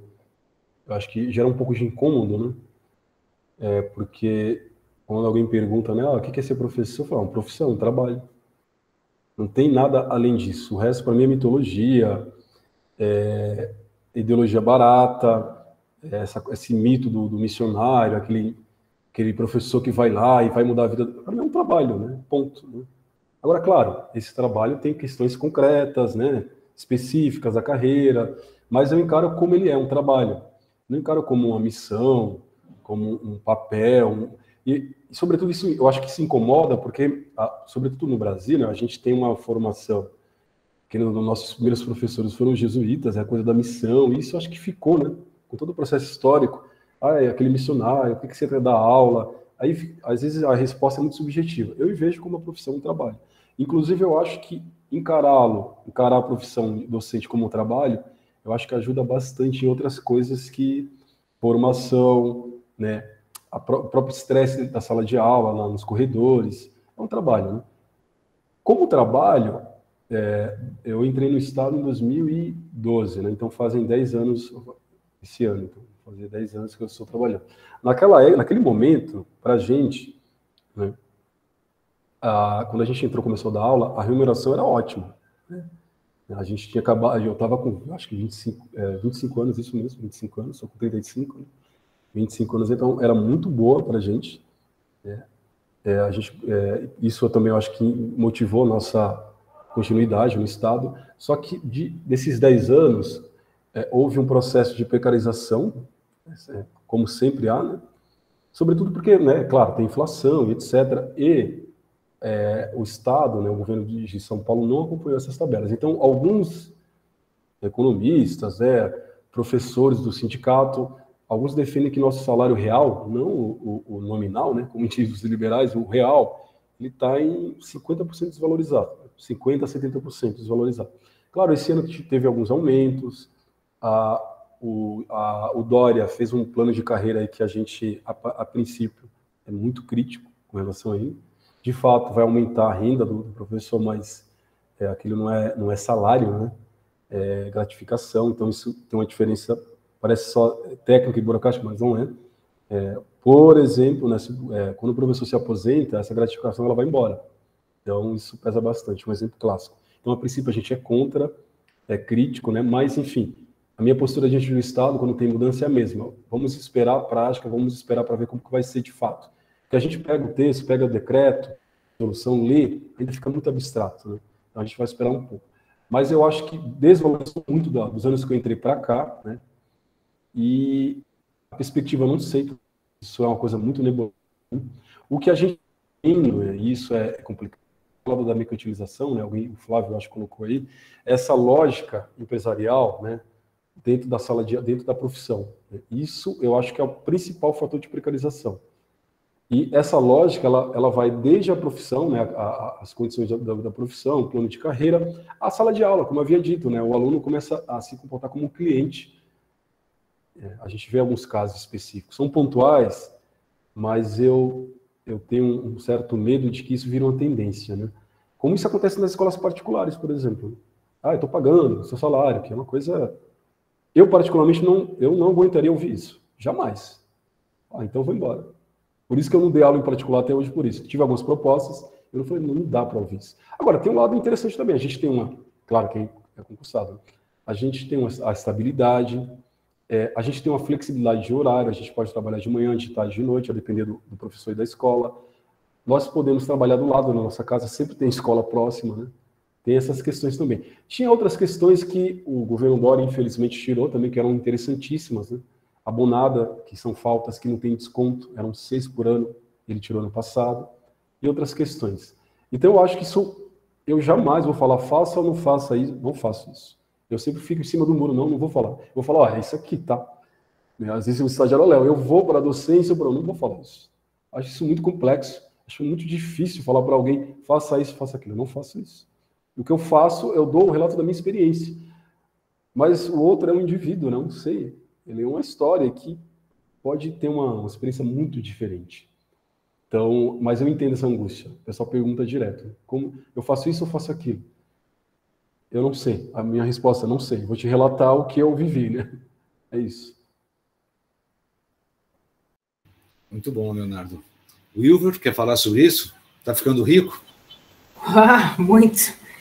Então, da perspectiva de bacharel, enfim, pelo menos da área que eu trabalho, acho que assim, eu nunca, pelo menos quando eu quis cursar ciências sociais, eu nunca imaginei que fosse ganhar rios de dinheiro. Digo, isso estava claro para mim quando eu fiz o curso, e ciências sociais foi a primeira opção, mas eu nunca imaginei que fosse ter uma condição de vida mega confortável e etc.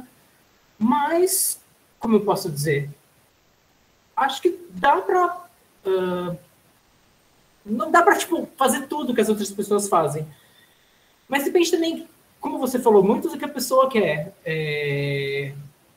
Eu acho que se você tem um estilo de vida mais frugal, se você se interessa por umas coisas que às vezes não custam tanto dinheiro, se suas perspectivas não são as perspectivas tradicionais, é legal. Digo, aí eu acho que eu sou mais romântico que o Leonardo, porque eu de fato gosto do que eu faço no sentido de não encarar como um trabalho, mas encarar mesmo como algo que faz sentido para mim. E como é que eu posso dizer? Eu segui na sociologia mais por isso, né? Não por uma questão de ganho, não por uma questão de carreira, que acho que é uma pergunta que a gente sempre se faz, né? Sobretudo nós sociólogos. Mas, assim, tem pessoas que ganham mais, eu acho que o pessoal que trabalha na área de pesquisa de mercado tira uns valores maiores, mas depende muito também, acho que de onde você está disposto a trabalhar, do que você está disposto a fazer. Por exemplo, o Datafolha trabalhava muito com pesquisa de mercado. Era uma coisa que eu trabalhava, mas não era o meu ideal. Particularmente, eu gosto muito de trabalhar com pesquisa acadêmica. E não só por conta do conteúdo e etc., mas, eu não sei, eu gosto de trabalhar com ciência. Para mim, isso tem um peso importante. Eu sinto que estou contribuindo de alguma maneira, para, entre aspas, avanço científico. Mas acho que é muito uma questão de, como é que eu posso dizer, de para onde você vai levar e o que significa o que você faz para você. Tem gente que, ok, quer tirar mais valores, tudo bem, é legítimo. Tem gente que vai ter outras escolhas por questões particulares, ou de vivência, de identificação, mas enfim, acho que é meio que por aí. Você não vai ficar rico fazendo ciências sociais, eu imagino que não, mas tem como viver, tipo, se você não tem, como é que eu posso dizer, pretensões de ter um estilo de vida muito caro. mas eu acho que é tranquilo, assim. Entendi. Então, eu entendi que você respondeu, não estou ficando rico. Pronto. Obrigado, Wilver. A Andréia vai perguntar? Vai comentar? Bom, interessante isso, né, da perspectiva financeira, né? Mas a gente consegue viver, você consegue se manter com salário de professor e com salário de pesquisador acadêmico, né? E é interessante como você, Wilver, falou da pesquisa, sempre da perspectiva da sua pesquisa com a qual você trabalha, uma pesquisa quant, que trabalha, por exemplo, com ferramentas de informática, né? Que você conseguiu aliar os seus interesses, né? Pela sociologia e pela tecnologia. Isso é muito interessante, né? Muito peculiar também, porque a gente imagina para o estudante de ciências sociais não vai ter que fazer Excel, não vai ter que trabalhar com banco de dados, programação, porque fugiu da matemática, né? Essa é uma ideia falsa, na verdade. Nós somos muito mais complexos do que isso, né? Então, uma coisa não exclui a outra, né?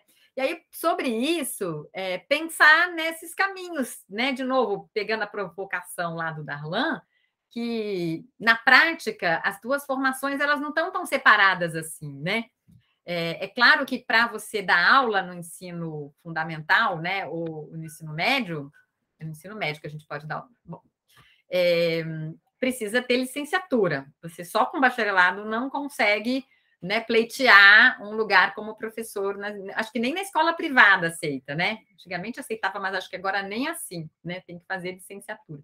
Enquanto, se você tem a licenciatura, você pode trabalhar como pesquisador sem dar aula, né, da mesma maneira. Então, existe também uma coisa meio esquisita aí nessas diferenças. Não é esquisito porque, de fato, a formação do professor exige de você um repertório diferente só, né, de pesquisador. Eu acho que eu entendo nisso. Mas elas estão juntas. Eu, por exemplo, nunca fiz bacharelado, eu sou licenciada. E trabalhei como pesquisadora há muito tempo, mas eu gosto muito de dar aula. O espaço da sala de aula, para mim, é um espaço de crescimento e de aprendizado também, né?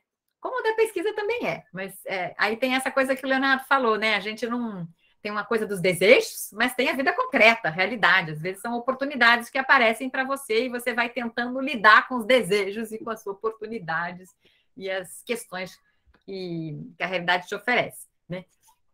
Mas a pergunta que eu ia fazer é um pouco nesse sentido, né? O Leonardo é docente de corpo e alma, hoje coordenador pedagógico, mas ele fez mestrado, ele continua interessado pelas questões teóricas, né? Ele continua, não sei se vai fazer doutorado, depois você pode contar para a gente.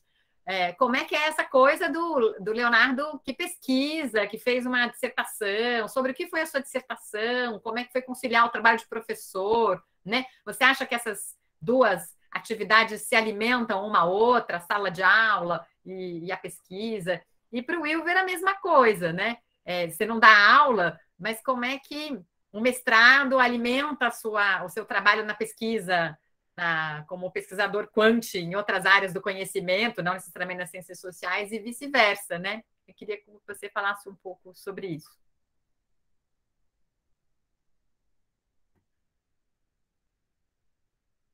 Pode começar, Wilver, que o primeiro começou o Léo, né? Ok.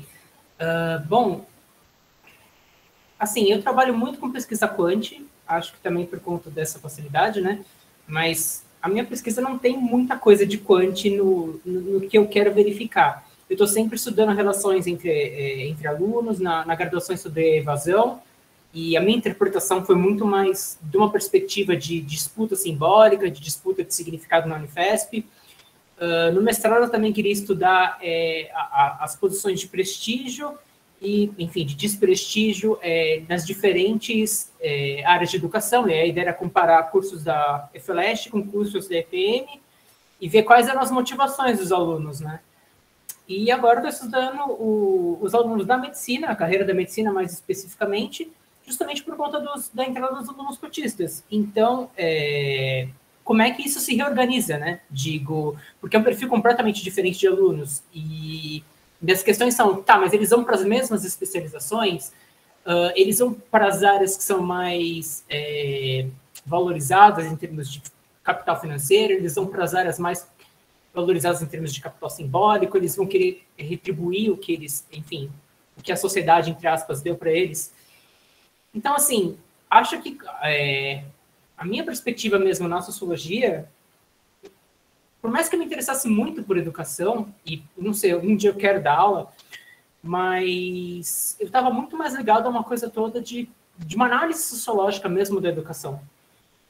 Então, assim, eu sempre li muito Bourdieu, e, né, porque é o meu referencial teórico maior, mas eu gosto muito da forma que ele faz sociologia, que é misturar os dados quantitativos e falar, olha, tá vendo? Essa questão da renda, ou essa questão do lugar que ele mora, e o prestígio simbólico da forma que ele fala se relaciona com o curso que ele vai seguir no final das contas.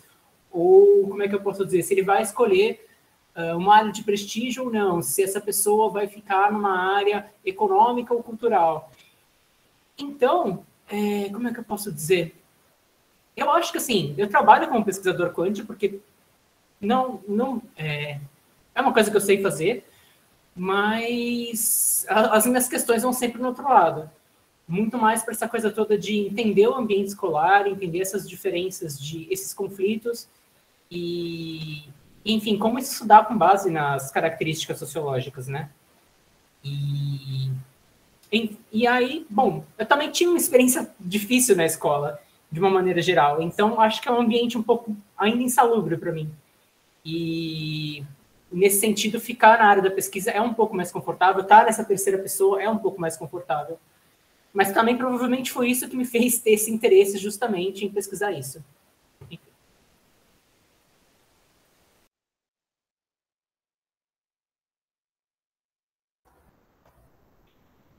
A questão que a professora colocou, né, de fato, eu até havia concordado com, acho que o Darlan, né, que fez a questão, porque eu conheço realmente professores que continuam estudando, mestrado, doutorado, e eu acho que uma coisa alimenta a outra, sem dúvida, né?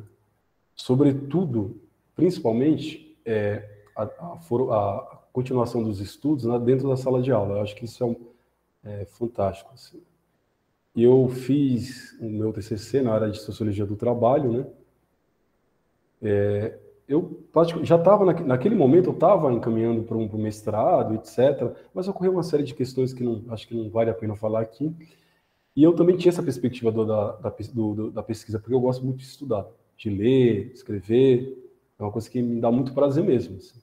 E também dar aula, eu adoro dar aula. Né? Então, a gente sempre fica nessa coisa, caramba, é possível conciliar as duas coisas? Sim. Agora, a questão, eu acho que a principal barreira o dar aula é um trabalho, como eu havia dito, né? Que tem horário, tem as obrigações, e isso desgasta um pouco também. Então, em segundo plano, a gente vem a pesquisa. Então, por exemplo, eu fiz o mestrado, eu entreguei o mestrado ano passado, né? E conciliar, claro, eu sempre trabalhei e estudei, mas é bem complicado, né, conciliar as duas coisas. Trabalhar e estudar é muito complicado, sobretudo na graduação. Eu acho que a maioria aqui vai sentir isso na pele. Mas eu acho que a minha principal dificuldade era essa. Tanto que, às vezes, que eu estava de férias, eu pesquisava de maneira tranquila, assim, não tinha nenhum tipo de dificuldade, como o pessoal fala, nossa, eu não consigo estudar. Então, para mim, eu nunca tive essa dificuldade de estudar, né? Desde que eu peguei essa disciplina, porque eu tenho, de fato, também, como viu, uma paixão pelo conhecimento, assim, abissal. Não é à toa que, às vezes, eu não pegava mais aula, ou não ia para outro emprego que apareceu, porque eu falei, não, eu não posso deixar de estudar, porque eu gosto, pelo puro prazer, né? Claro, tem a questão acadêmica, o título, mas eu não consigo ficar sem ler, sem estudar, sem, sei lá, literatura eu adoro, né? Filosofia, então tem uma questão também, eu acho que vai para além da academia, para além da sala de aula, que é esse prazer pelo texto, que é uma coisa que eu sempre tento levar para a sala de aula para os alunos, né? Tudo bem, você vai fazer física, né, engenharia, não importa, mas antes de tudo é necessário ter essa paixão pelo conhecimento.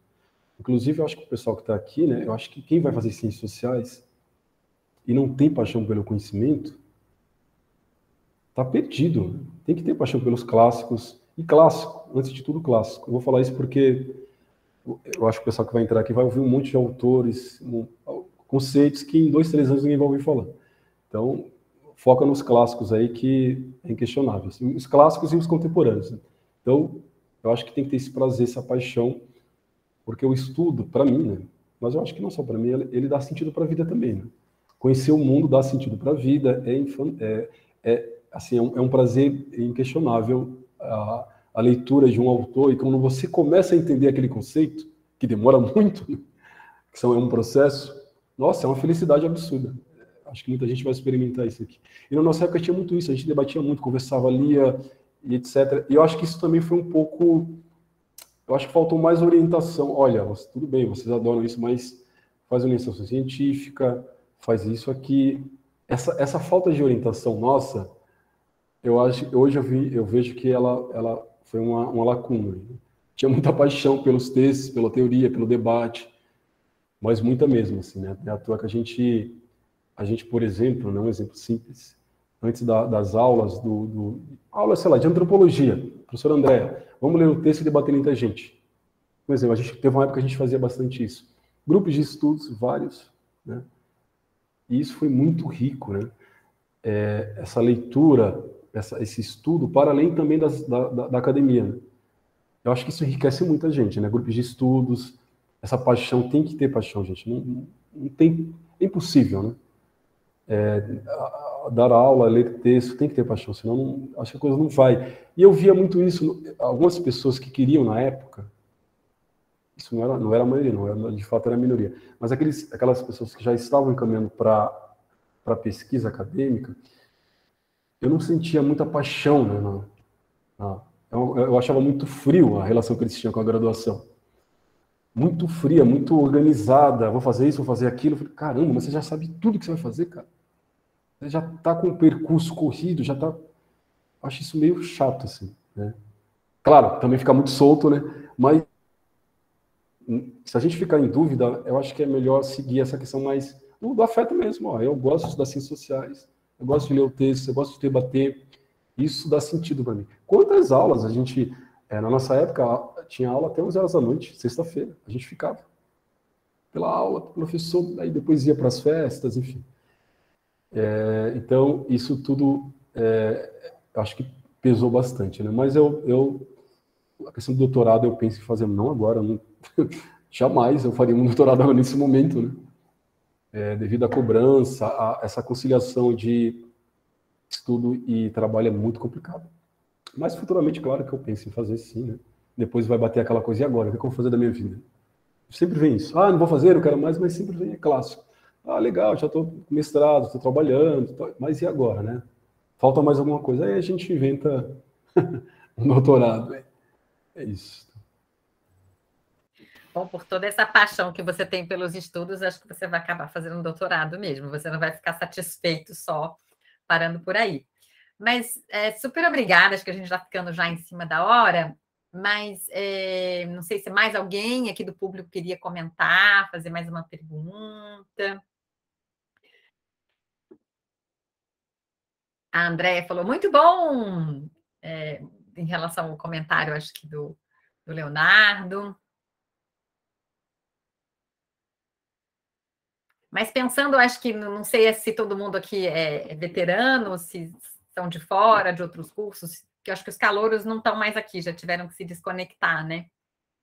Mas essa coisa que você falou agora, Leonardo, que da paixão, a paixão é uma coisa que move montanhas, né? Mas a curiosidade também, né? A curiosidade intelectual, né? De ler coisas que você nunca leu, de entender processos que você não compreende da vida. Eu acho que são dois movimentos. Às vezes podem estar juntos, às vezes nem tanto, né? Mas você falou uma coisa interessante aqui. A gente tem várias janelas que se abrem durante a graduação. O Wilver falou, por exemplo, de algumas janelas fechadas para ele, por exemplo, que teve um primeiro ano conturbado, teve reprovação e por isso não conseguiu ter bolsa para fazer uma IC, por exemplo, né? Uma iniciação científica. Mas tem as iniciações científicas, é um caminho para poder começar a exercitar essa curiosidade intelectual no campo da pesquisa. Mas tem os grupos de estudo, que acho que foi o Darlan que comentou, né? Que ele falou, aproveitem tudo. Eu digo, vou reforçar a fala do Darlan. Aproveitem tudo. Vão perguntar para os professores, né? Ou então, como o Leonardo falou, não tem um grupo de estudo naquele tema que te interessa, forme um grupo de estudos. Convide um professor ou não convide para participar dele. Eu lembro que lá no começo da da Unifesp, não tinha ninguém que trabalhava com gênero e sexualidade no departamento de Ciências Sociais. E criaram o MAPO. Lembra do MAPO, Leonardo?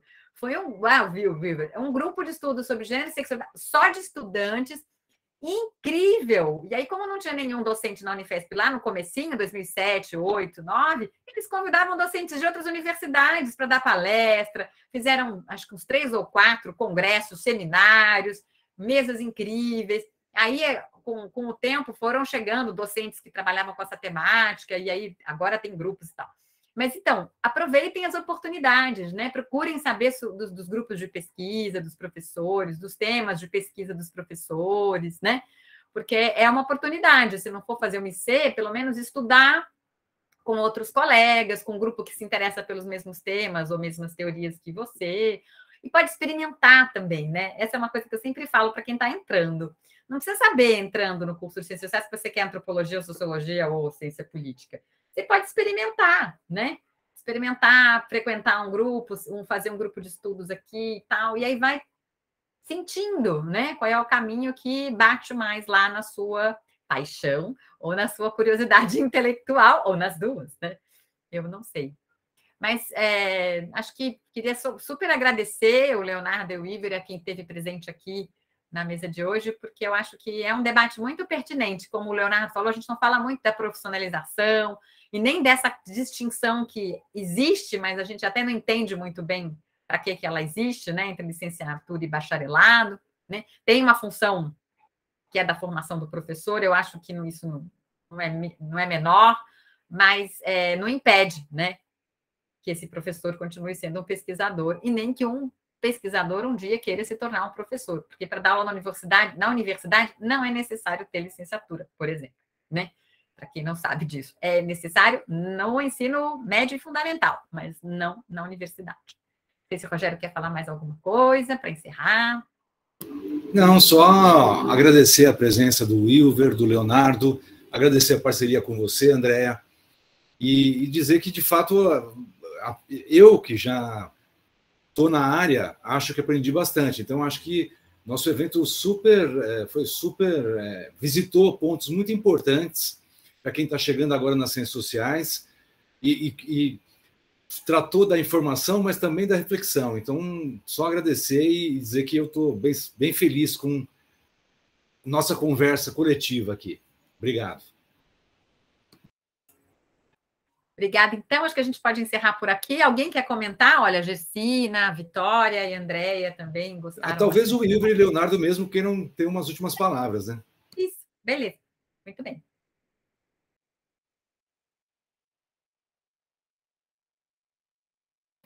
Wilber, você quer se dirigir por último para as pessoas? Eu não sei se eu tenho mais nada a adicionar, mas, enfim, quanto a essa questão toda de aproveitar as oportunidades que a gente tem na graduação, isso é importante, sim. E acho que é uma coisa que a gente às vezes se dá conta bem tarde. Então, quanto antes vocês começarem melhor, como mesmo o Darlan e a Andréa falaram, se engajar nas oportunidades, mas experimentar coisas, mas é um pouco isso. Eu acho que o que mantém a gente são as coisas que fazem sentido ao longo da nossa trajetória. E é um pouco isso. Digo, não dá para ser... Acho que é ruim se você, como o próprio Leonardo colocou, é ruim se você começa um curso já pensando em tudo que você vai fazer, mas... Porque fica mesmo uma coisa mecânica, mas também não dá para ser muito solto. Então, eu acho que vale a pena mesmo deixar levar por isso que a gente gosta de fazer. Eu acho que eu vou só pegar o gancho da professora Andréa, da questão de aproveitar a graduação, né? Mas, além disso, aliás, junto a isso, comentar uma coisa para além dessa coisa da academia em si, né? Que eu tenho notado isso, como eu moro no bairro, sou do Pimentas, acho que os espaços de socialização, pelo menos até então, né, espero que isso mude, diminuiu bastante, né? Diminuiu muito. No sentido de que antes, na nossa época, tinha muita festa, tinha muita república, então a gente socializava muito. E isso contribui muito para a nossa própria postura, né, na universidade. Em que sentido? Se a gente só trabalha, vem para Pimentas, vê a aula e vai embora, fica uma coisa muito seca. A relação que a gente tem com a universidade, com o bairro, é muito pragmática, né? Então, eu acho que os estudantes têm que criar espaços de socialização, isso é vital, assim. Não é à toa que hoje meus melhores amigos são da Unifesp, né? Eu conheci eles na Unifesp. E eu conheci muita gente interessante, muita gente fria, não tem... A minha experiência não foi essa. Pelo contrário, né? Eu conheci pessoas maravilhosas. Então, eu acho que para ajudar no espaço da vida acadêmica ou na docência, etc., eu diria eu acho que vocês têm que criar espaços de socialização.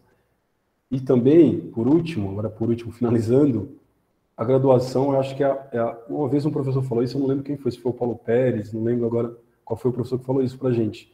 Ele falou, olha, a graduação é a parte mais importante da vida acadêmica, né? Ou seja, eu quero fazer mestrado, doutorado e, né, enfim, a graduação é mais importante porque a gente vai ver tudo, né? Vai estudar de tudo um pouco. Depois vai só funilando, né? O mestrado, o doutorado. Então, aproveitem de tudo. Inclusive, coisas que vocês não gostam tanto, que vocês não têm tanta simpatia. Que depois, por exemplo, a gente brincava, eu lembro, professor André, a gente brincava muito com a antropologia, a gente gostava, né? Mas era só provocação que a gente tinha com a antropologia. Depois, acho que antes da pandemia, eu estava lendo bastante coisa de antropologia. Né? Assim, com outra perspectiva. Sobretudo nessa área de antropologia evolutiva, etc. Então, eu acho que é isso, né? Se jogar na graduação, né, a ferro e fogo. É isso.